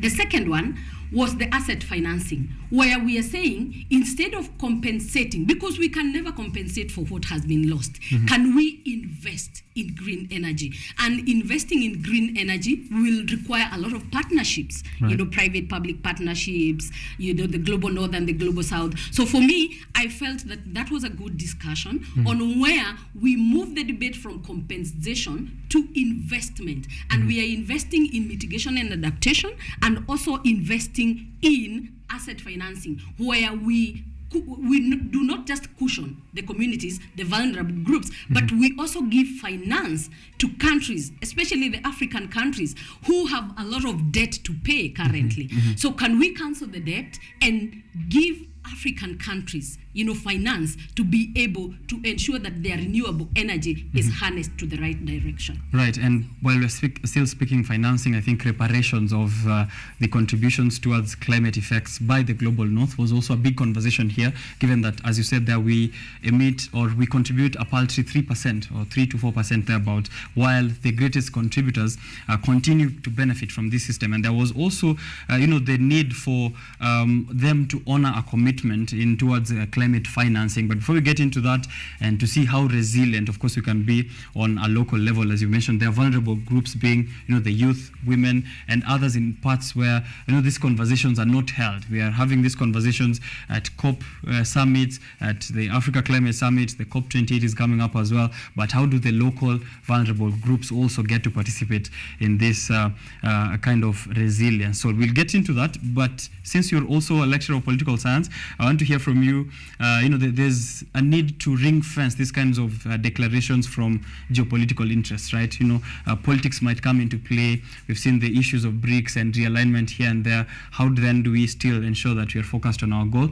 But first, before we get to those comments from Dr. Susan here, let's get to see here a small piece of story that we have for you. Participant leaders of countries and regional organizations in Africa have signed that Africa Declaration, or the Nairobi Declaration on Climate Change, which was dubbed the Nairobi Declaration in the just concluded Africa Climate Summit held at KICC. President William Ruto welcomed the groundbreaking declaration as an ultimate answer to global climate change, making calls for financial redefinement, most specifically the liberation of African economies from debt traps set by developed nations. Munene Weru has this report for you. The inaugural Africa Climate Summit that has just closed curtains at KICC Nairobi birthed a monumental child, the Africa Declaration on Climate Change, dubbed the Nairobi Declaration. His Excellency William Ruto, as the host president of the maiden continental summit, lauded African leaders for agreeing to append to the declaration, pointing out the position of the continent as a pivotal player to climate change efforts, not just in Africa, but across the globe. As a continent, we have developed our common position, which encapsulates our ambition for socio-economic transformation and our climate action agenda. This position is anchored on the potential that Africa holds to decarbonize the global economy and set the stage for green industrialization throughout the world. One of the clauses appended in the declaration is climate financing, more specifically the plea to global contributors of climate change to stay true to their pledge of the $100 billion to global climate change efforts. President William Ruto sent out a plea to developed nations to redefine terms of loans and liberate African economies from the yoke of debts in efforts to finance climate change mitigation.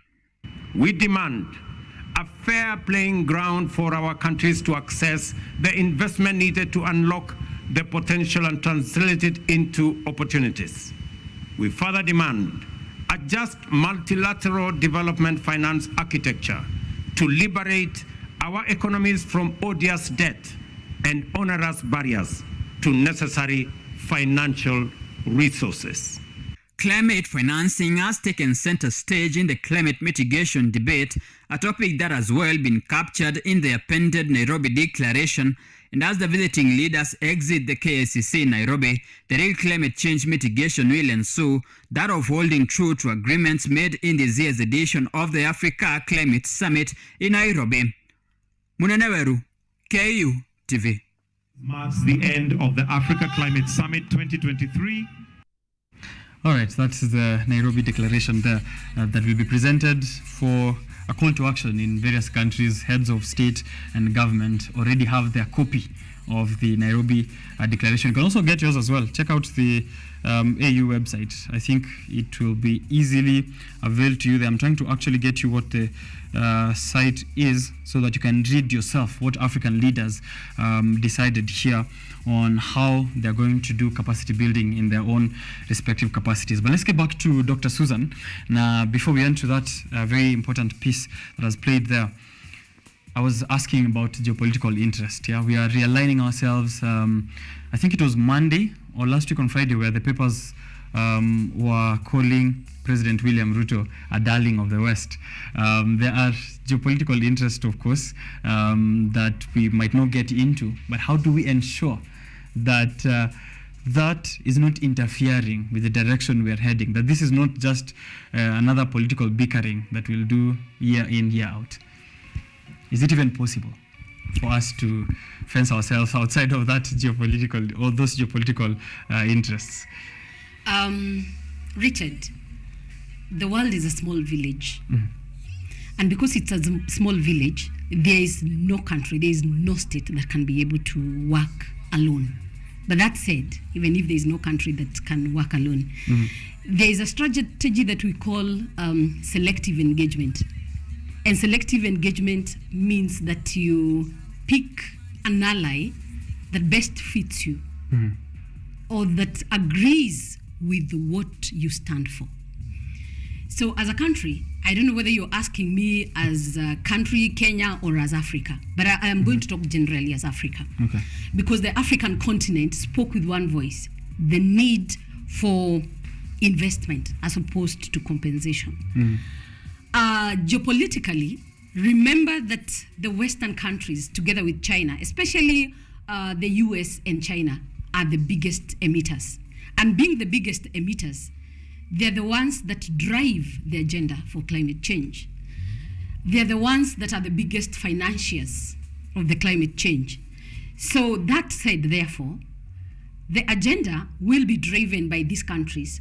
But the question is, how do African leaders ensure that they tap into the benefits and the funds that are going to be availed by these Western countries, who are the biggest emitters, yet at the same time agreeing to challenge the biggest emitters to commit to the promises that they have made.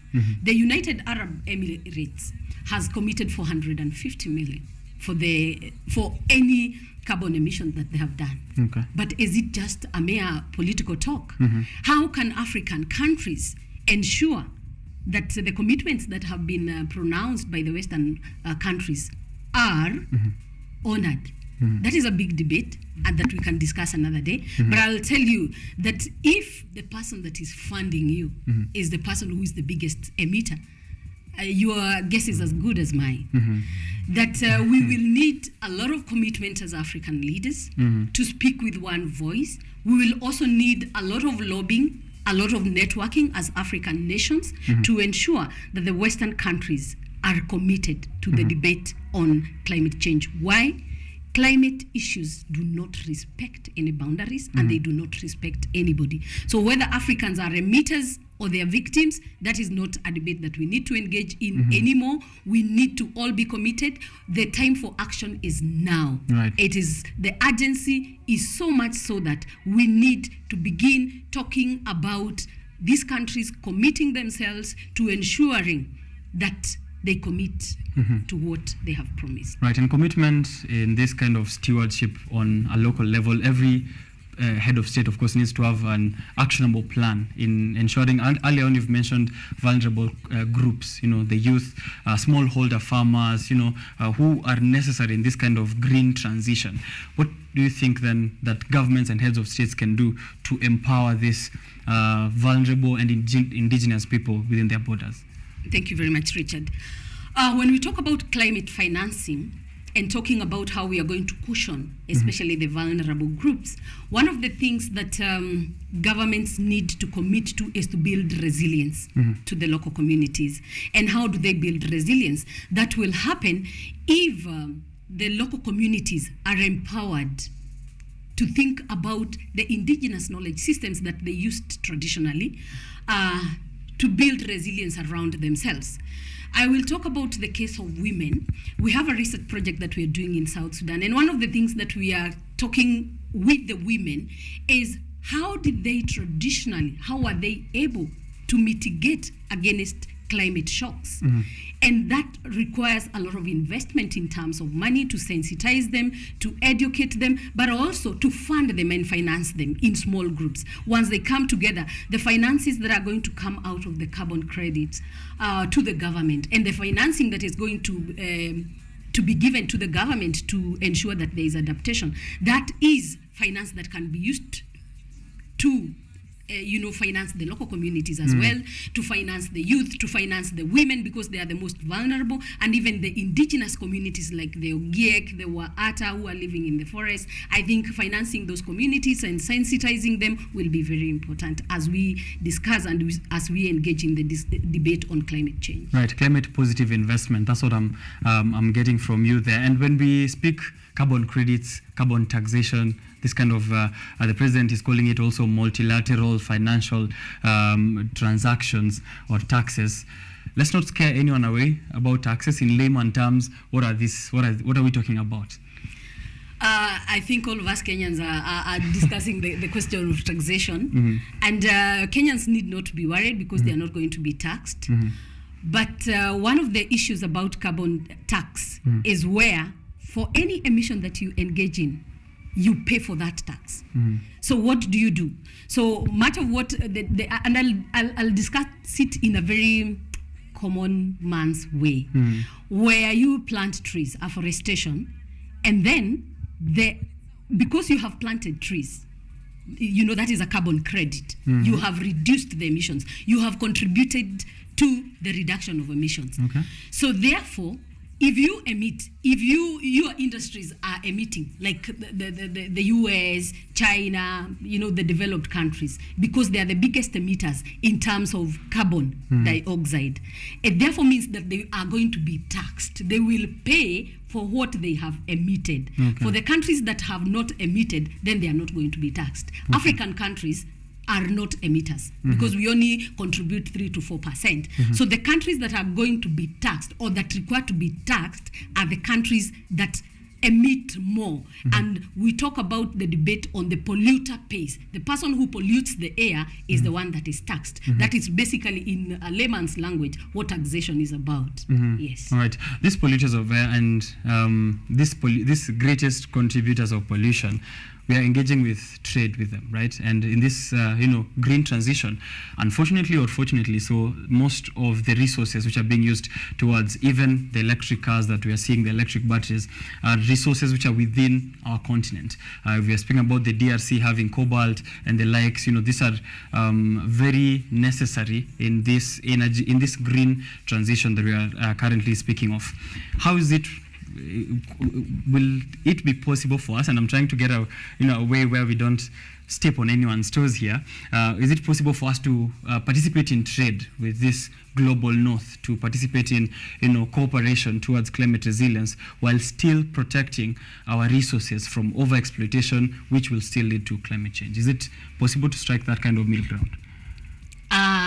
The African Summit, there was a very serious debate on how do you go green.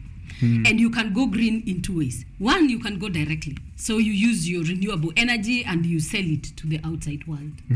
There is the other debate on the trade-off. That for us, who are not big polluters, we will be financed. And therefore, because we are going to be financed, we allow the emitters to continue emitting.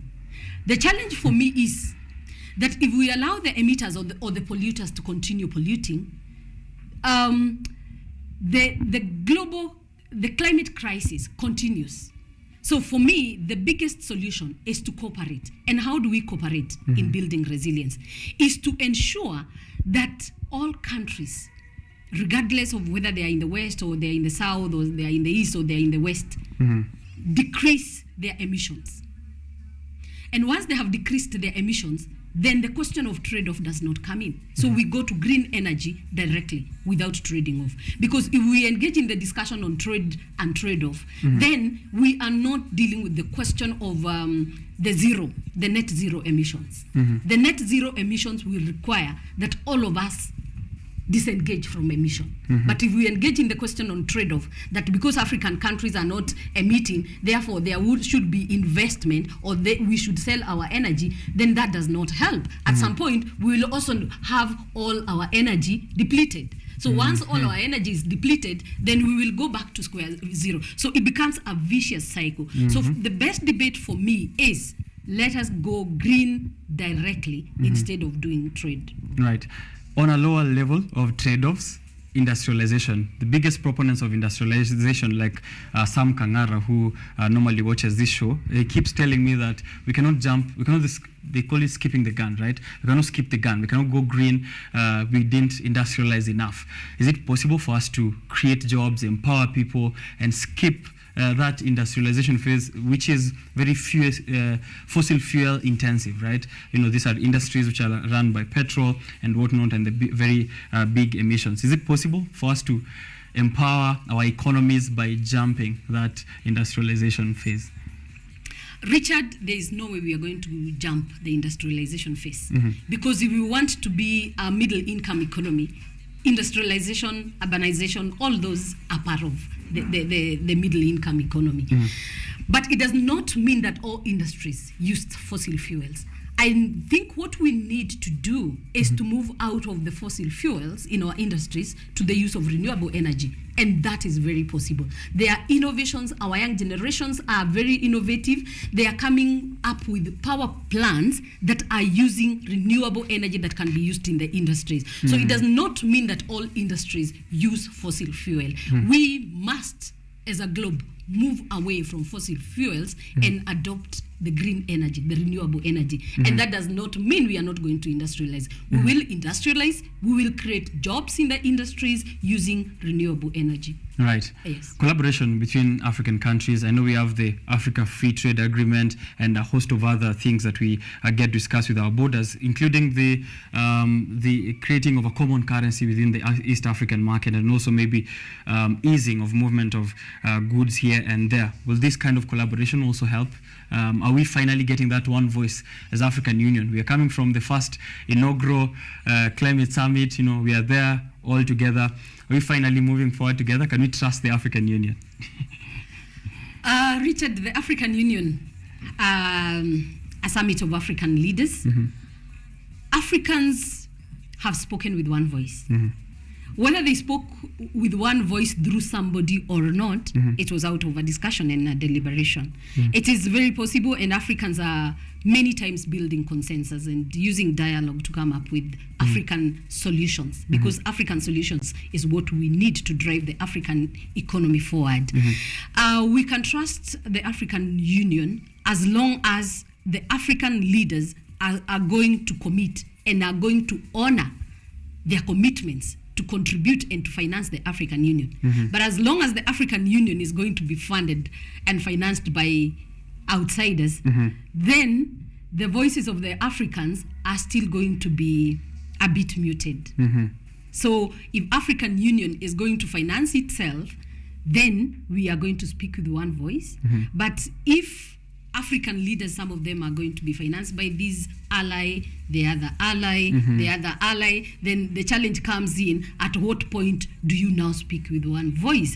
So speaking with one voice would mean that African leaders commit to the contributions that they have to give to the African Union. Unfortunately, many African countries are debt-ridden. They're thinking about existential issues, food security, and therefore it becomes very difficult to finance. So as long as the African Union is going to be financed especially by the West, then we still have to rely on the agenda that is driven by the West. Right. And maybe sometime later in the future, while involving politics and the papers, we'll get to discuss our position on that global table as Africans, and including some others that we cannot get into right now. But today we're speaking advancing green industrialization, financing climate change, and as well as building resilience. On an individual level, is there anything that someone can do, or is this a conversation? There was a very funny video that was out last week of one of our parliamentarians who was reacting to questions on climate change, and they seemed to be caught off guard in that subject. They were not very aware of what kind of conversation is happening at KICC or how, on a personal level, they can contribute. Is there something, as a normal Kenyan who's watching this, can do towards this climate resilience? Climate justice, the debate on climate justice needs to be advanced by everyone in the African continent. Whether you're a student, whether you are a woman in the village, whether you are a hawker, regardless of what you do, we need to speak and talk about climate justice. Why? Because, as I told you, environmental issues and challenges do not respect anybody. When there is a catastrophe in America, that catastrophe automatically affects the African continent. So as a common person like OKENYE, one of the things that you can do is to speak out about climate injustice. Where there is climate injustice, that is something that you need to talk about. If you are in the slums, plant a tree, and that is very important. Once you have cut one tree, plant 5.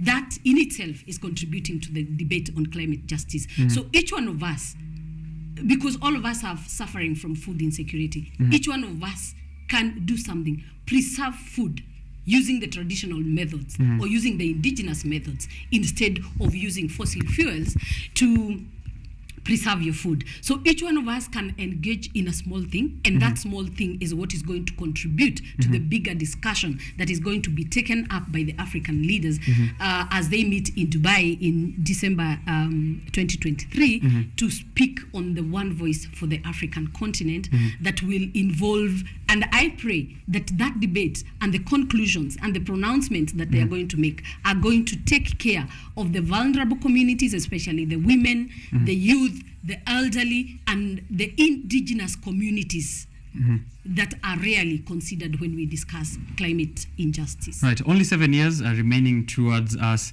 achieving the sustainable development goal of the 2030 agenda. And I want you to note that if you're watching this with concern that 600 million people in Africa still lack access to electricity, while 970 million lack access to clean cooking. I know these are also conversations which have been had in this Africa Climate Summit on how do we, and we've already spoken about it here, how do we empower indigenous people and also the vulnerable groups within our community, like the ones who have no access to electricity. How do we make the green transition and help them get these 600 million people in Africa who still lack electricity in 7 years' time to ensure that we are achieving our SDGs. You're a teacher of history, and but we're still having to look towards the future, right? And less to the past, where we are and where we are going to the future. Cognizant of the fact that urbanization, poverty, and inequality are still conversations which are very core to Africa. As you're saying, climate change is the biggest threat, but also those others are also very important discussions. Is there something that you feel could also be included in the next round, this being the inaugural Africa Climate Summit, the second time round when it happens, wherever it will be happening at? What are your expectations, or maybe things you feel like had missed out in this inaugural one that could be included? Thank you so much, Richard. Yesterday, as I was reading, I don't even think it's yesterday, it's at night, I was reading the newspaper, and the issue of e-cooking is one of the debates that came out of the African Summit, that we need to adopt e-cooking methods.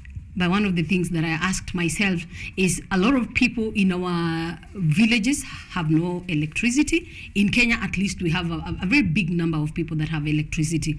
But if you go to the Sahel countries, majority of the people are living without electricity. That is regardless of the fact that a lot of these resources that produce electricity are in these countries. And why is this the case? Because a lot of our energy resources are siphoned out by the West, out of the African countries. And that is why the West does not want to leave Africa, because they want to continue siphoning out the resources out of the African continent. So in the future, I foresee a situation where we want to discuss about the role of the West in siphoning resources out of the African continent. That debate will only happen if Africans themselves fund the African summits that are going to come. If we are able to fund them, then we will be able to discuss our problems and get solutions for our own problems in our own way. But as long as we are going to rely on the West, then it becomes a very difficult debate. But I would also want to see more inclusion of the vulnerable groups in these meetings. As much as the African leaders speak for us, we also want to see inclusivity, participatory engagement with the local communities, with the vulnerable groups, with the youth, with the women, so that their voices can also be heard. As I was reading the 18 pronouncement and the 16 others in the Nairobi Declaration, I did not see gender sensitivity in the resolutions that were made. So I would think that in the future, we need to be more inclusive, more engaged in terms of the youth and the more vulnerable communities that are in the local areas. All right, call to action here. Collective action is required to the global community. I think I had, I liked this part of the Nairobi Declaration, so I'm going to read it out to people who haven't yet grabbed their copy, which is for free online. You can go check it out. We call upon the global community to act with urgency in reducing emissions, fulfilling its obligations, keeping past promises, and supporting the continent in addressing climate change. Specifically to these 4 items, which I'm going to mention here quickly.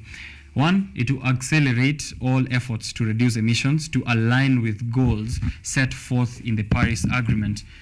2, it is honor the commitment to provide $100 billion in annual climate finance as promised 14 years ago at the Copenhagen conference. Uphold commitments to a fair and accelerated process of phasing down coal and abolishment of all fossil fuel subsidies. And 4th, finally, to swiftly operationalize the loss and damage facility agreed at COP27. Anything notable for you from those 4 very key declarations there for collective action? Collective action and the need for participation, inclusion, but also the most interesting thing for me is the removal of subsidies on fossil fuels. And that, for me, I feel is the way to go. The debate on trade-off, as I said, is important, but we need to ensure that subsidies are removed on people who are using fossil fuels, and those are not Africans. If we are able to go that direction and we use green energy, renewable energy, then for me, that is the way to go in ensuring that we are having a population in the next 100 years. Otherwise, if we are not able to do that, the biggest polluters who are using fossil fuels, who are still relying on subsidies, will continue, and all of us will have become extinct, because it will not just affect them, it will also affect the African continent. Right, and reduction of fuel guzzlers by our leaders. Maybe I be petty there for a second.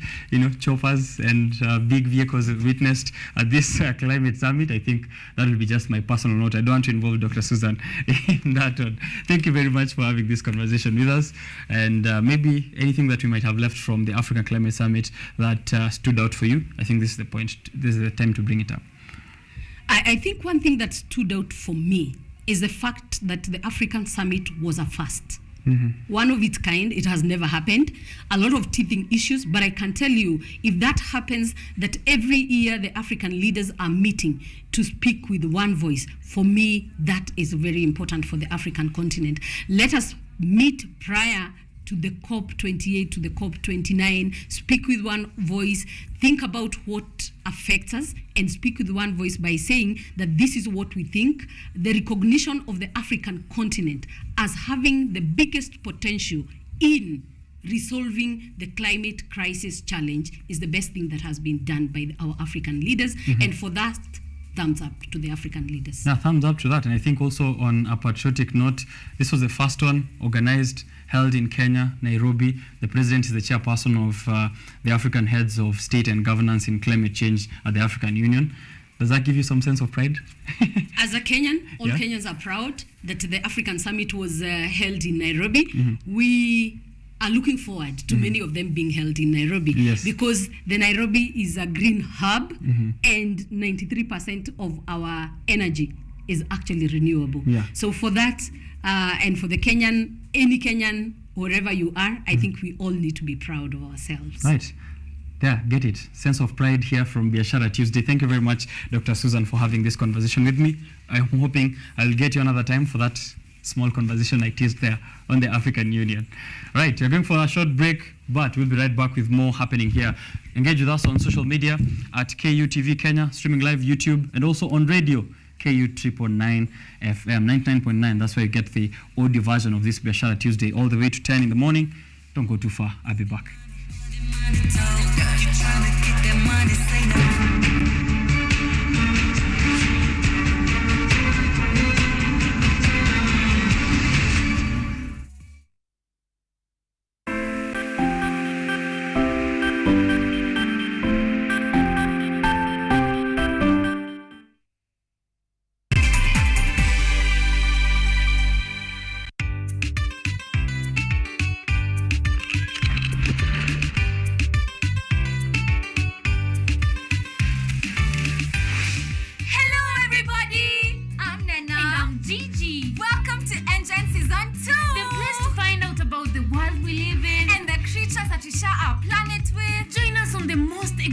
Adventures across the African continent. See breathtaking wildlife, stunning landscapes, and out of this world technologies. Meet incredible scientists and learn fantastic facts. Explore, discover, be amazed. Be part of the next generation of African change makers. Be a part of ENGEN, Africa's #1 science discovery program. Yay! We're learning every day.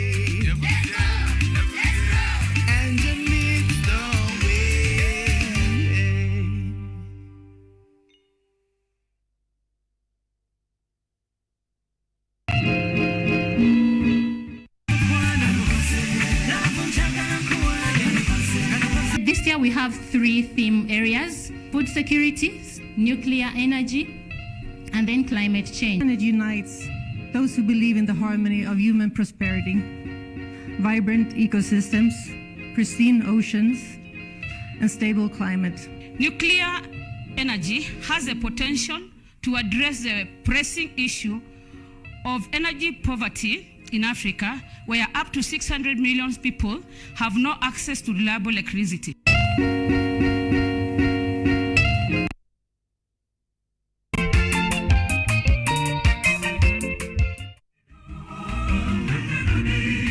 Kaka mtazamaji, popote ulipo, unapokuwa ukitazama Safina Show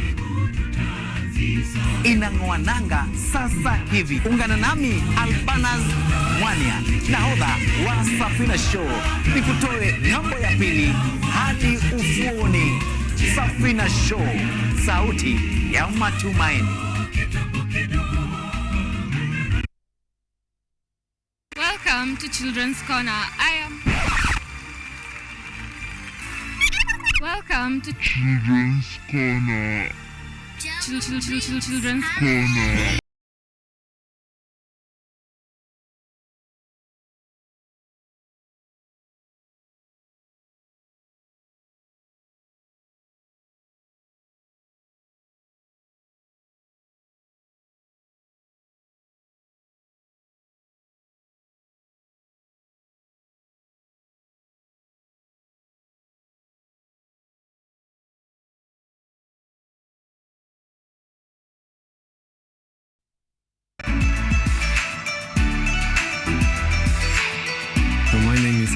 I'm Associate Professor in the Institute of Philosophy of Jagiellonian University in Krakow, Poland, and I'm the main coordinator of the Cafe project, which is being here hosted by Kenyatta University. My name is Ewa Hudoba.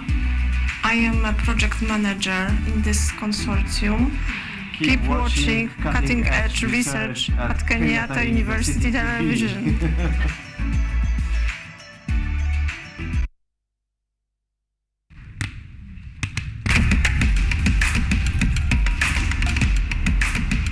Access to knowledge. Solution to unanswered questions.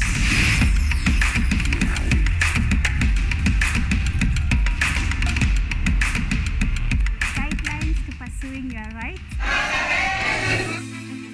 and repossessing your property, intellectual or material. This and more only on Law Matters.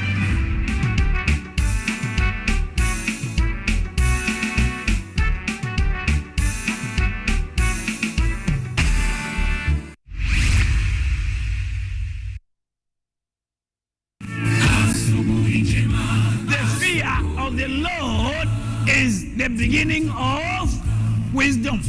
The Bible says, when he spoke, then he spoke a parable to them, that men always ought to pray and not lose heart.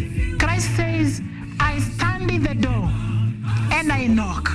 Whoever hears my voice and opens, I will dwell with him. Like the moon, I will fade, but like the star, I will rise again. And though I fall, be rest assured that I will rise again. Go to the hospitals, tell them that God will heal them. Go to the prisons, tell them that they'll be free. Go to the crusades and tell people that Christ is coming, and sooner than the word itself, the second advent is imminent.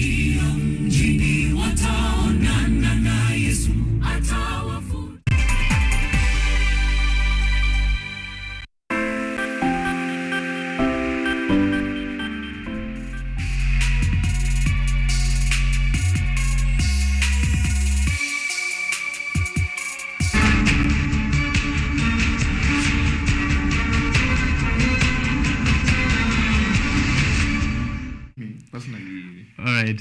Newsman Deno will continue with that conversation on air. We're here trying to dissect the headlines and the important stories of the day on your newspaper. Welcome to Biashara Tuesday. If you're joining us again, tell us where you're tuning in from and what your thoughts are on the conversations that we are having here.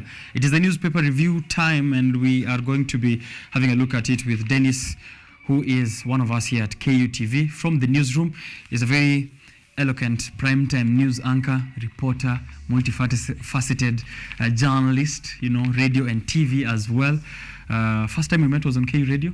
Yes. In fact, the first time I was going on air on radio, you were hosting. Let's have your mic there. Yes. Okay, and then also the first time I ever appeared on TV, it was on your show. Biashara Tuesday. On this set, actually. Right, from radio to TV. We've come quite the way, and you can get this conversation as well. It's live on KU Radio. It's live at the moment, on KU Radio. KU 999 FM. Yeah. You can get to follow through that conversation. Welcome back, Deno. How have you been so far? Before we get into the stories here. Thank you so much. It has been such a long time, quite a long time, almost a year since I appeared on this set. Right. But I'm glad. Was President William Ruto the president at the time? At the time, I think he had just gotten the presidency. Oh, okay. Yeah. It's 1 year later. That's also the other conversation we're going to have here. Scorecard yake ameperform aje, as the top job in the government. Yeah. But yeah, good to hear that you've been well, that you've been keeping well in the newsroom as well, bringing us all the best stories from all corners. Always doing what we have to do as journalists and trying to look into those stories that make sense to our viewers. Okay. And trying to report them the best way only we can do. Only we can do. A new experience at KU TV Kenya. The Standard, the Daily Nation, the Business Daily, Deno. Let me just maybe go through the headlines real quick, hear your reactions, and then we can get into the nitty-gritties of the details that are there in the stories today. Grab yourself a copy of each of these at 60 Kenyan shillings, the hard copy. The e-paper version of each goes for 20 shillings. So, enda utafute alafu, unaweza follow along and tell us what you think about the headlines. Let's begin with the Standard. Up there, jitters over pace of Ruto-Raila talks. Jitters over pace of Ruto-Raila talks with tight deadlines here on the Standard. With tight deadlines to come up with a report that will inform changes in the country's laws. The speed of the talks has leaders raising eyebrows on whether the agenda will be fully discussed and on time to effect the changes. And this is a story on page 6, but it's a top story here. The bipartisan talks between President William Ruto and Raila's camp, both sides, of course, trying to find a middle ground there in the stalemate that has been witnessed at a better part of July, August there. Yeah, June, July, August, where, the opposition was trying to get the government to hear to the various issues they've outlined there, from election malpractice to the cost of living. But there are jitters now over the pace of these talks. They've been postponed again to September 18th. We'll get to know why and whether that is good for us or not. And I'm actually there on page 6 of the okay. Let's get into it. Why not? The national dialogue gets off to a slow start.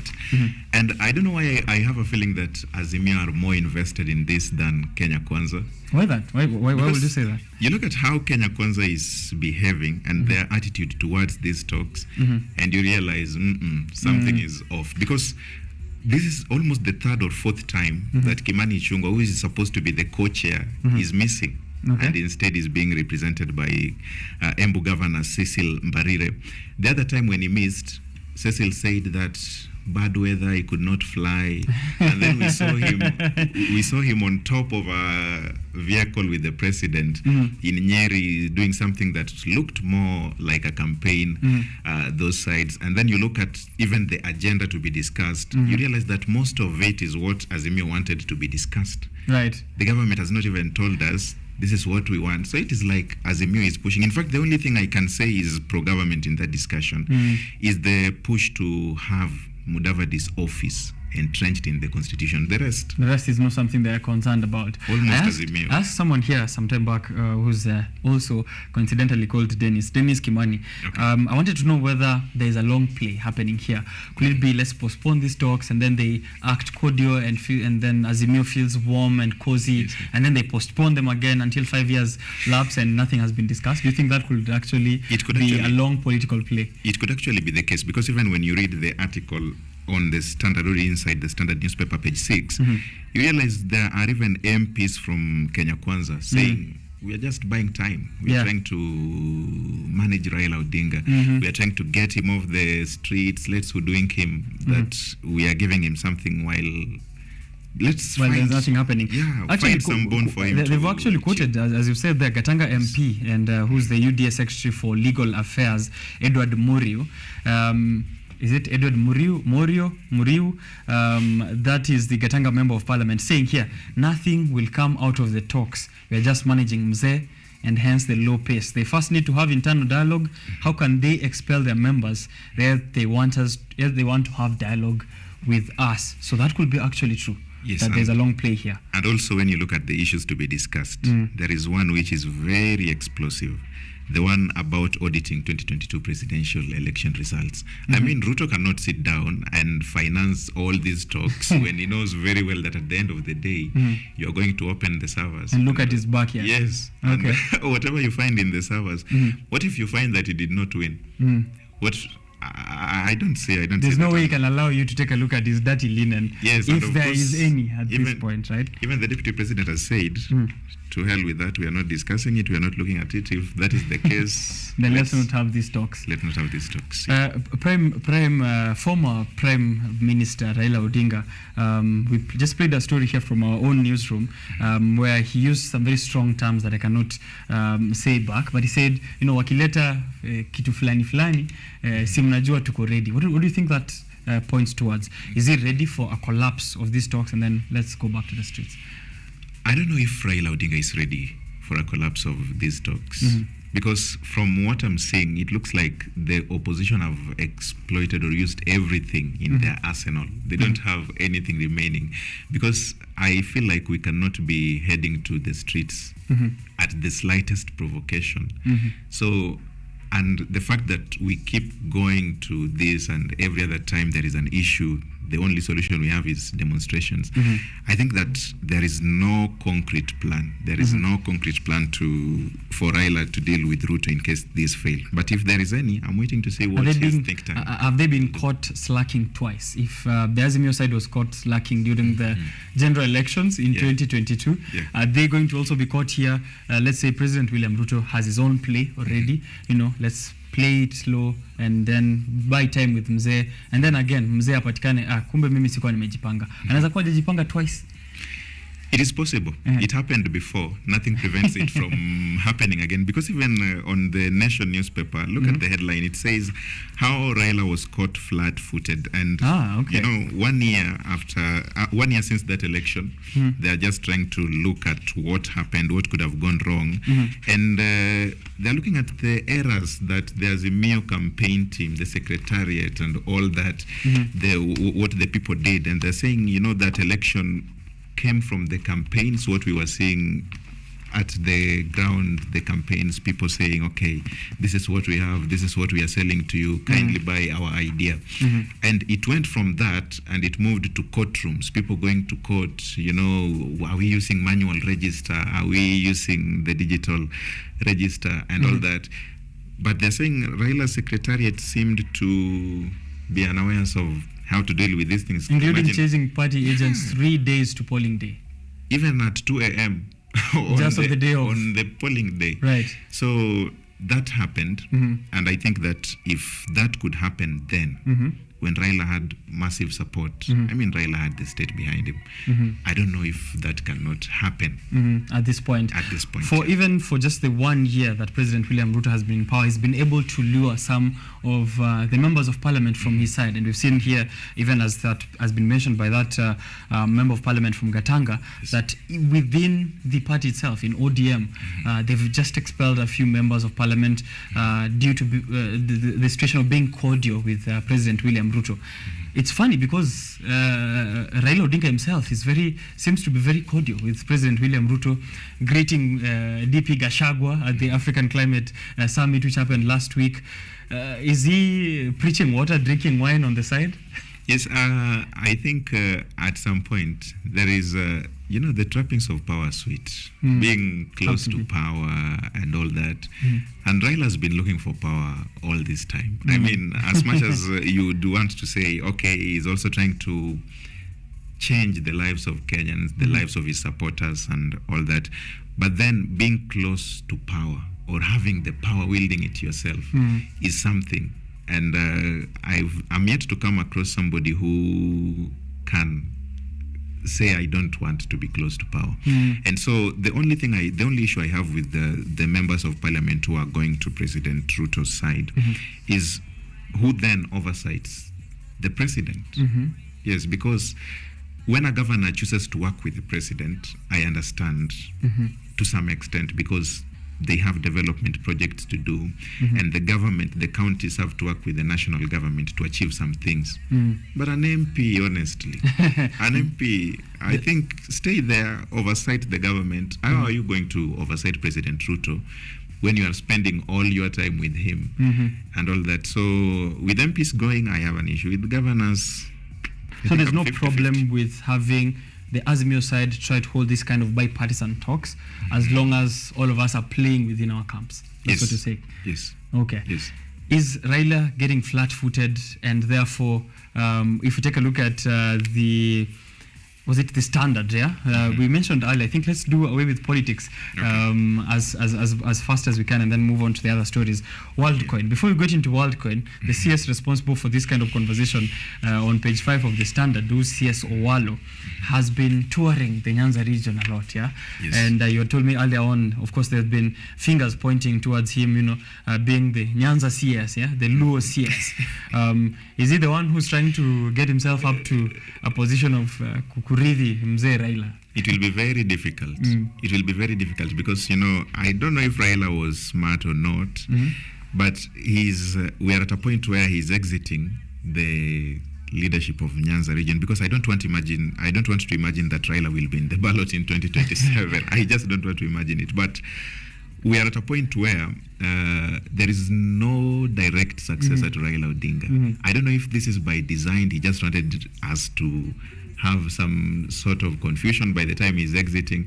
But CS Owalo, it's going to be an uphill task. It is going to be an uphill task. He can manage to get the leaders to his side, but then getting the people to his side, because even the name recognition, I believe he doesn't have the name recognition. Does not yield that political power just with his name. Yeah. Yes, he's not a household name. There are many politicians from Nyanza who you just mention their name and even little children will look your direction. But Owalo, I think he's got some miles to cover. Okay, let's pick scorecard even as we wait for.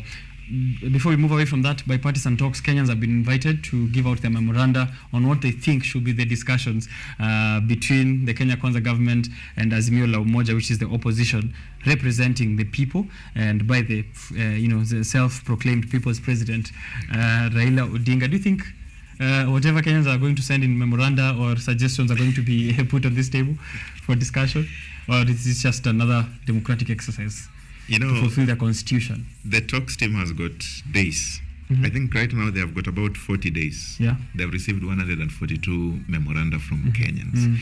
They have to go through all these memoranda, look at what is possible, what is not possible, and then write a report, which they are going to give. Kalonzo is saying they're going to give the report next week. I don't know how possible this is in under 7 days to give us a concrete report. And to be honest, I think that perhaps even the end game of these talks is already predetermined.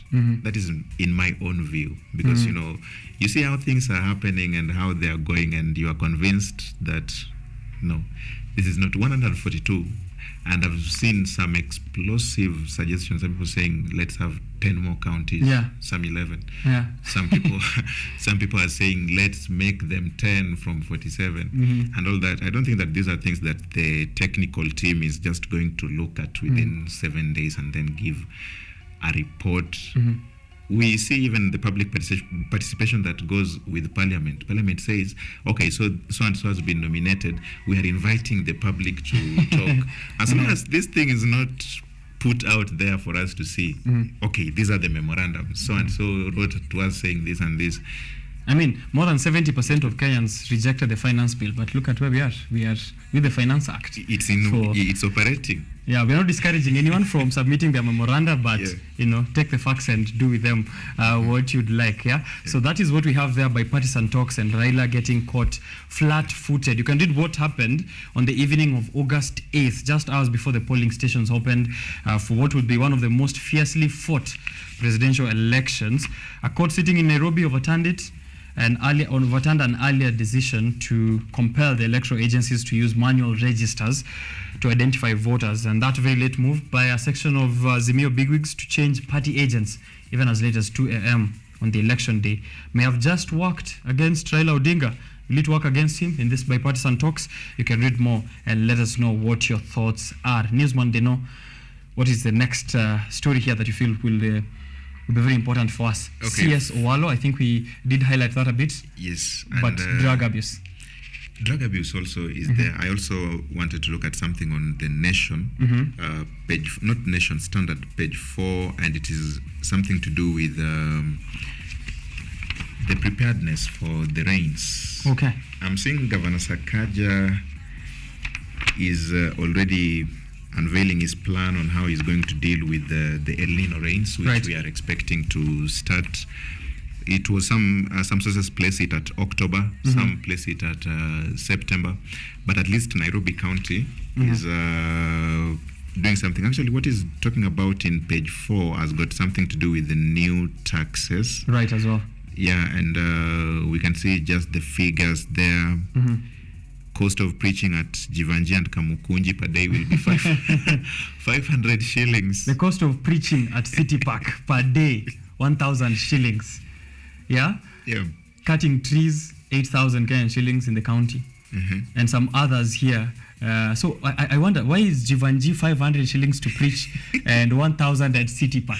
Perhaps he has monitored and seen that maybe there are more people, the people who could give the offering, there are more of them at City Park compared to Jivanji. I don't know the criteria he used, but at least we know preachers at City Park will be paying 1,000 shillings and 500 at those who will be in Kamukunji and Jivanji. Speaking of entertainment, for a governor who is very excited about art, he's also changed here. I see the taxes on live performance at Uhuru Park from 5,000 to 100,000 Kenyan shillings, up from 5,000 per day. That's a very huge leap, yeah? So creatives out there who'd like to do live performances at Uhuru Park, that has moved from 5,000 to 100,000. I don't know what that will mean for creativity in the county. But there's also more on trade licenses as well there. Cabs who are parking in town, 3,000 per month there. You can read the figures for yourself. But you mentioned their preparedness for El Nino as well.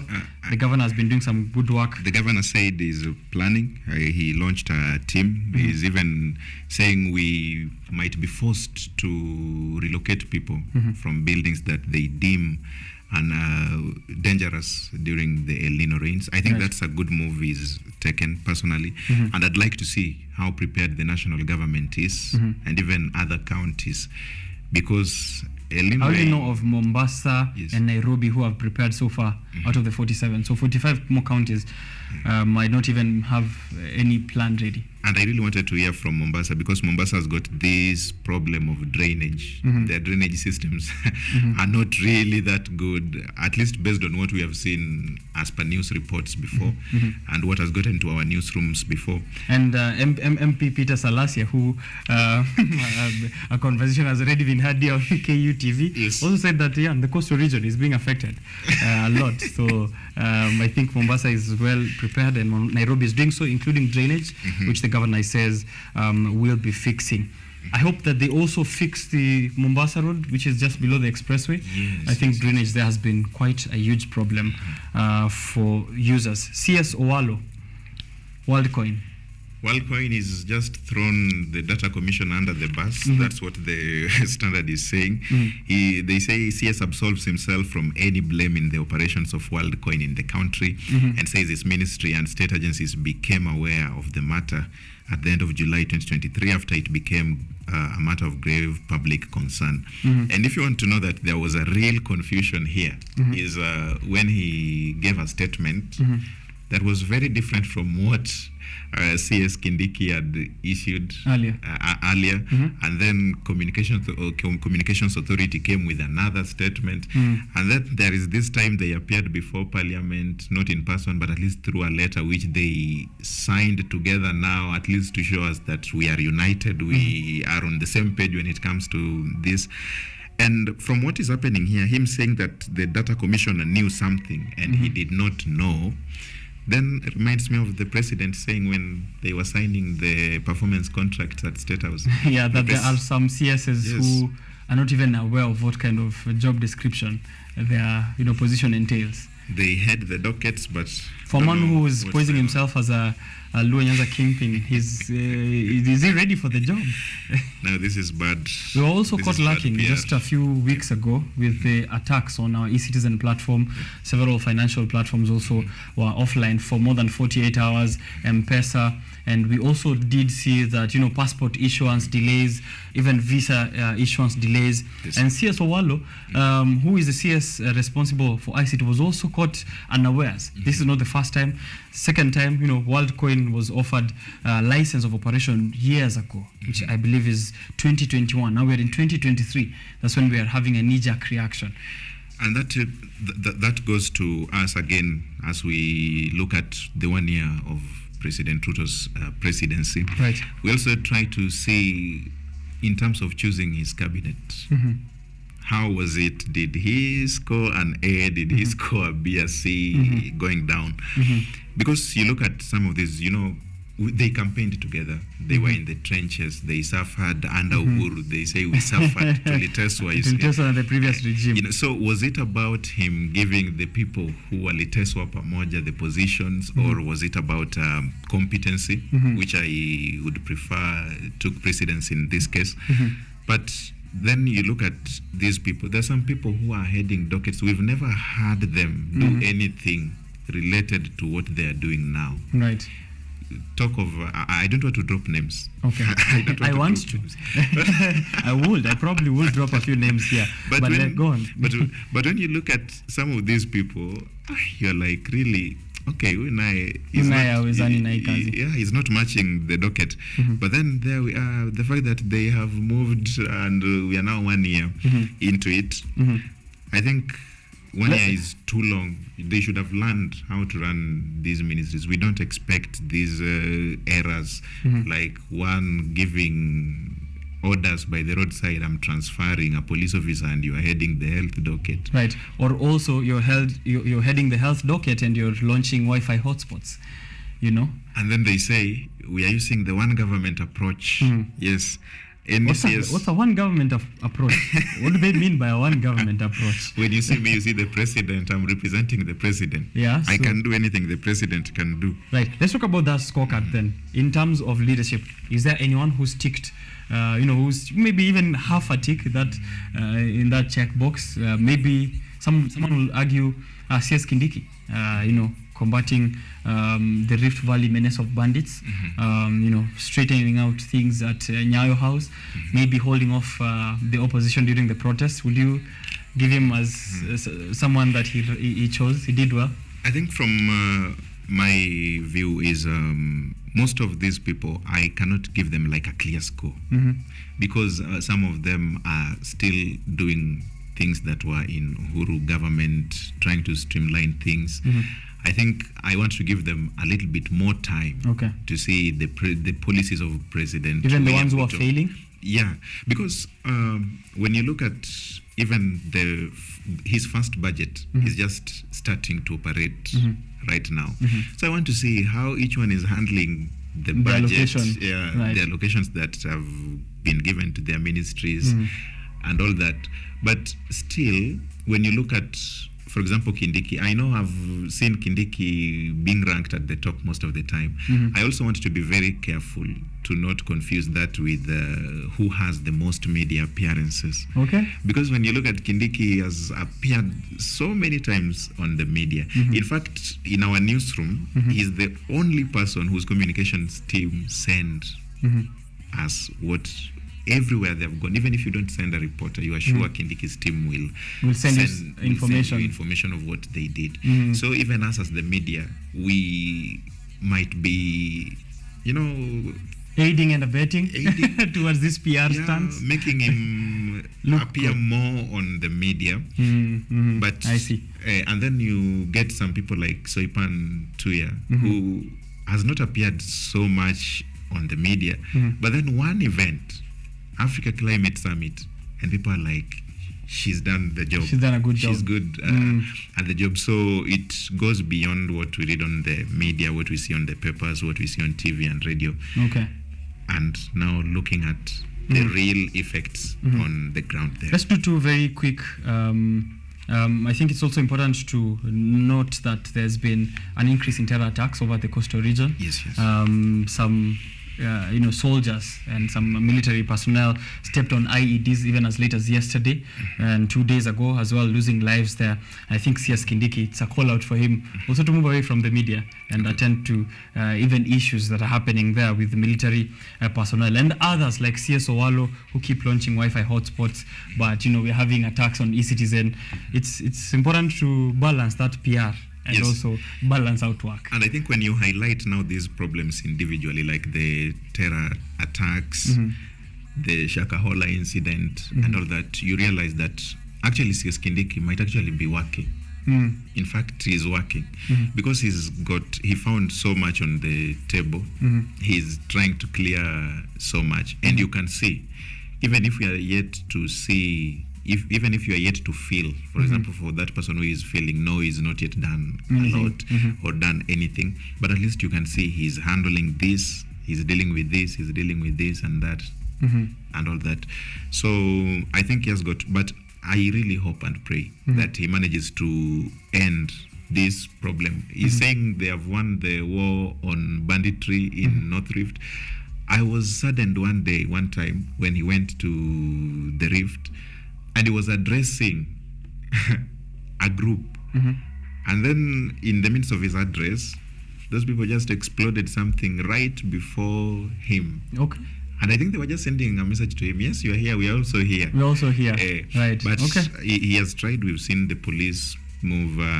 There is currently, I think, KDF and the police together are continuing with an operation on that side. Okay. And I'm hoping that even the one in Lamu, they are going to be able to deal with that. It has taken. We've lost police officers. Okay. So many of them, and it has gotten to a point where even people don't want to be deployed to those places. Right. That's and true. not just officers, even teachers. Even teachers, we saw them protesting. They don't want to be posted in Garissa or in some regions which are considered very dangerous or very prone to some of these terror activities.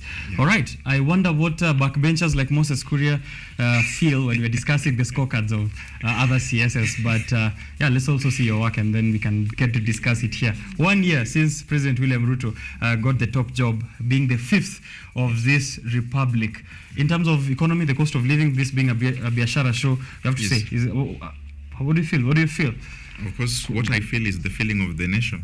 What I feel is what people are saying down there. When you see the majority of people saying... I will say down here. We are we are the people saying it down here. Okay, down here. When you hear very many people saying... we just cannot sustain this. It is difficult. We are going angry. We are sleeping on empty stomachs. I mean, that is it. That's all you need to know. Yeah, you don't need any other indicators to know that it is bad. It is bad. We are being told that it is a global phenomenon.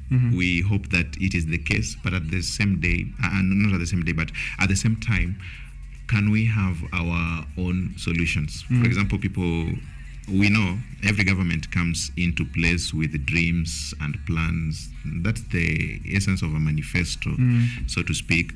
But then when you come into office and you find that these people are going hungry every other time, is it the right time to introduce the taxes? Or the taxes can wait? And all that. I'm really waiting for the bumper harvest to see if it is going to, because they are telling us that the subsidized fertilizers is going to lead to a bumper harvest, of which I believe by now we should be harvesting. So we are waiting to see the National Cereals Produce Board to give us the stats. How many sacks have you collected? How many? What is the deficit? Because I know there is going to be a deficit still. I don't think there is a time we've produced enough for us. So we just want to see. And then some people are saying, even if you subsidize maize, not all of us take ugali. So subsidize other products as well, or other food produces. The price of gas has gone down, significantly since President William Ruto took power. So maybe if food prices also come a bit lower, and he says that even with the Finance Act, there is a vision, a long-term vision on how this is going to help us get ourselves in economic prosperity.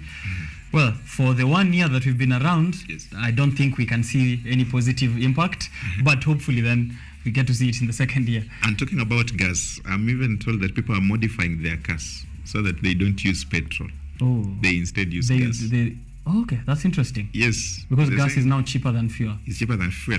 And the same thing I was telling you about the standard, they have a special report on the financial standard where they are talking about questions on electric vehicles industry as state pushes for uptake. Yeah, this is coming from that Africa Climate Summit as well. The president drove himself to the summit every time in this Kayelo vehicle, electric vehicle, which we were told he was using. You call it Kayelo. It is small anyway. Is it? We were told he was using 2 shillings or 10. 2 to 10 shillings to get from State House to KICC. And he's actually urging Kenyans to get these vehicles, but people are asking. We just had a national blackout the other day. Is Kenya Power ready to? Is KPLC ready to power our vehicles? I've also seen some people arguing, they take too long to charge and all that, but the government has really put its foot down to make sure that this succeeds. We are told there are 1,350 electric vehicles in the country. That was as of February 2023. And this, mind you, is taking into account that Kenya has 234,879 vehicles, including motorcycles and tuk-tuks that are registered in the country. Okay. So 234,000 against 1,350. Yes. We can do better. We still have quite a long way to go. Yeah. Yeah, it's also expensive. It's not that cheap though to get an electric car. I think even the initial purchase cost of this Air2, which the president was riding in, is 1.7 million. Yes. This Kayelo thing, 1.7 million Kenyan shillings for just this one. I think it's also a bit expensive, but it is the electric future that we're speaking about that will hopefully steer us towards a sustainable future. So when you find business-minded Kenyans, they will be like, we are ready to wait. We'll wait for the prices to come down.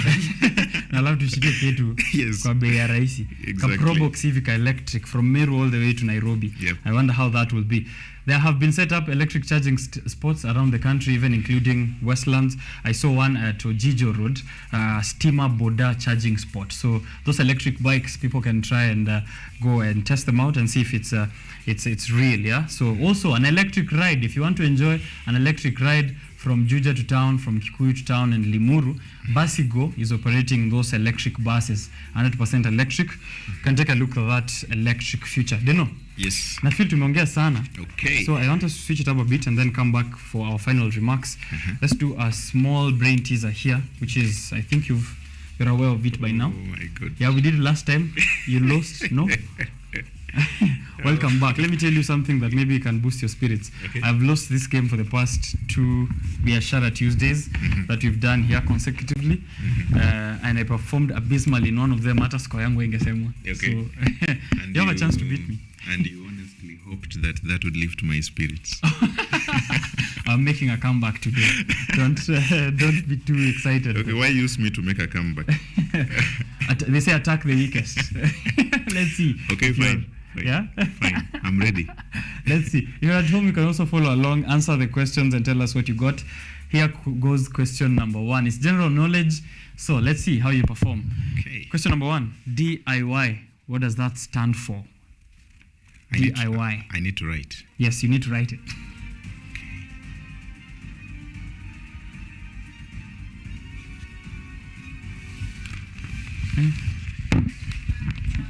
Let's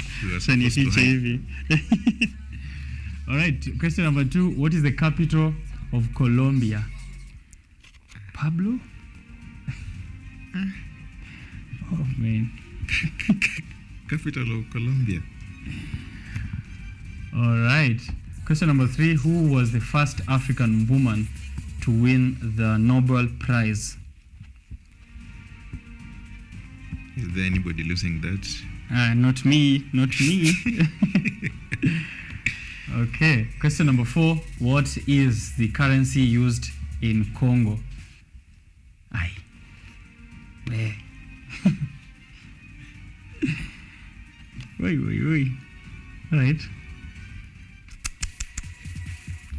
Question number 5. Who is the first black man to win an Oscar? Should have asked to be slapped. I'd have gotten that. Oh man. Question number 6. How many countries are in Africa? African Union. Wanaziongeza si ndio? Damn. Okay. Question number 7.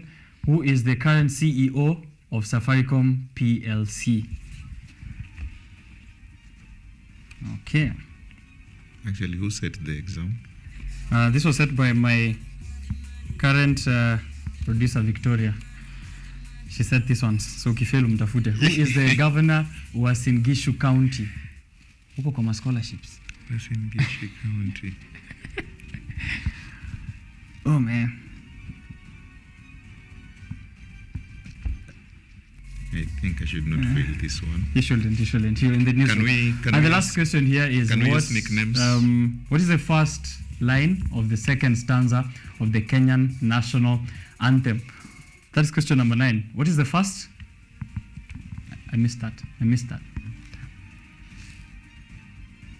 What is this? What was the question? I'm sorry I missed it. Could we have it again? Oh man. Okay. Let's have it again. Sorry. What is the first line of the second stanza of the Kenyan national anthem? First line of the second stanza.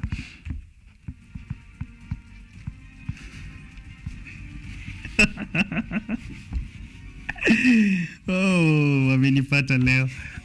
Question number 10. Who was the first prime minister of Kenya? Wait.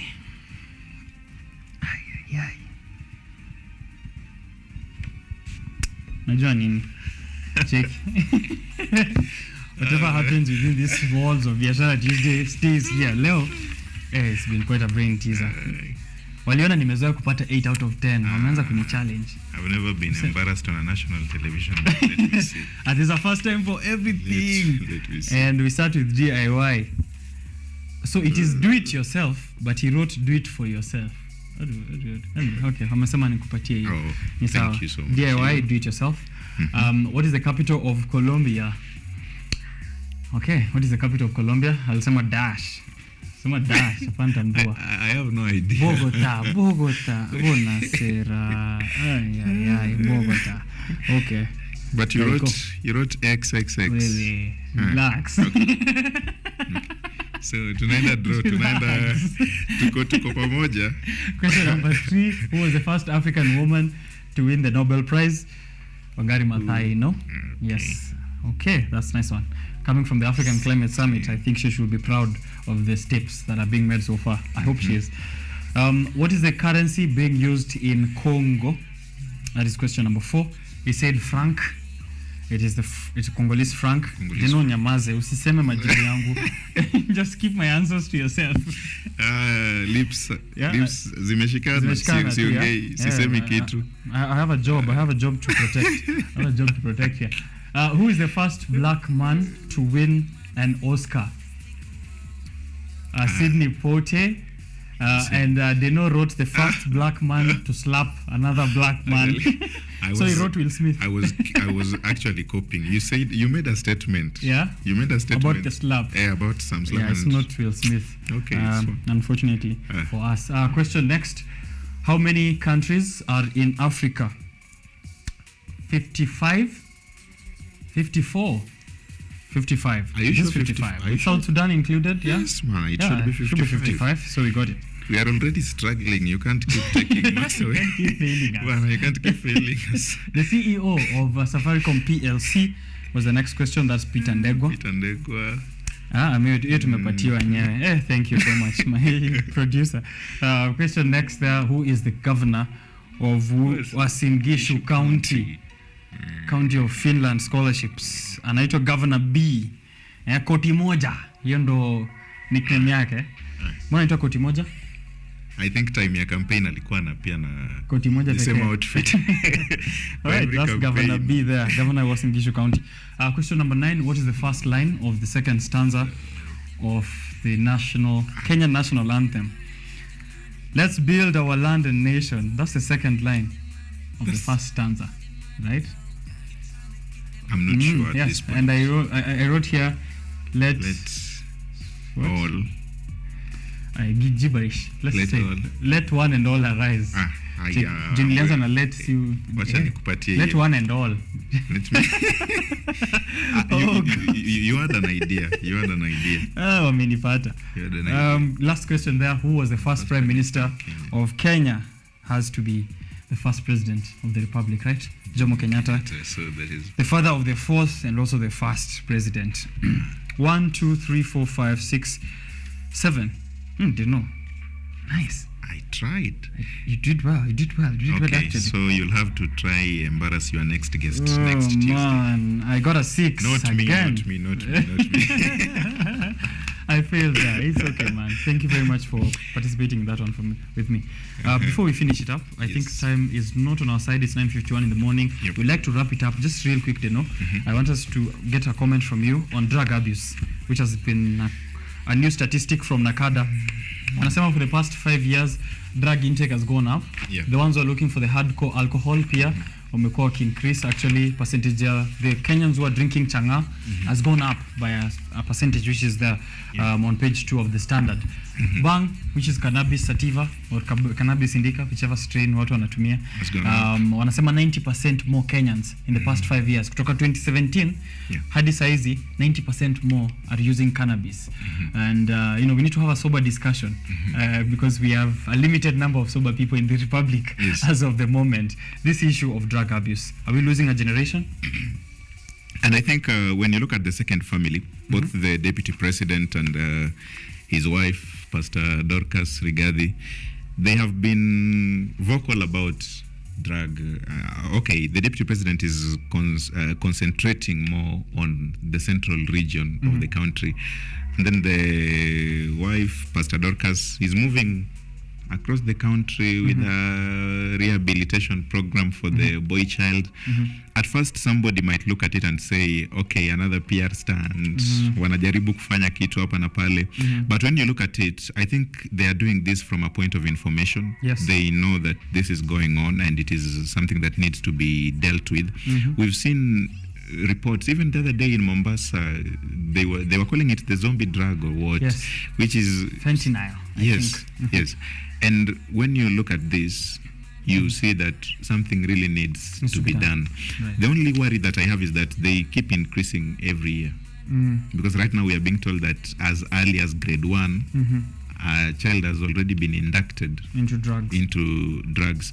So you get worried as time goes by. Right. And even the use of changa, I'm told they're saying Nyanza, Western and Rift Valley, they still love the changa. They don't even want the distilled one. Distilled, Yes.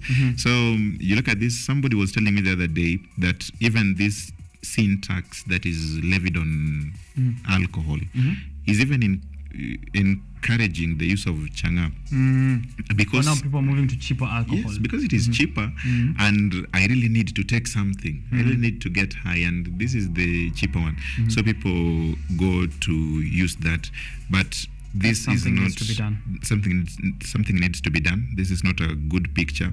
The fact that it keeps on increasing every year, despite the measures that have been taken or put in place, it tells us that probably we are not doing enough, or we just need to do more. They're saying 1 in every 6 Kenyans aged between 15 to 65 are currently using at least one drug or substance. So mahali umekaa saizi, count 6 people, one of them very serious drug user right there. So that is a scary statistic that we need to be concerned about for the future generation. They're also saying one thing ambayo ningetaka useme as your closing remarks as well, that the Media Council of Kenya, actually the CEO of the Media Council of Kenya has also said that media personnel are also losing jobs, young journalists who are getting drug addicted and can't even deliver.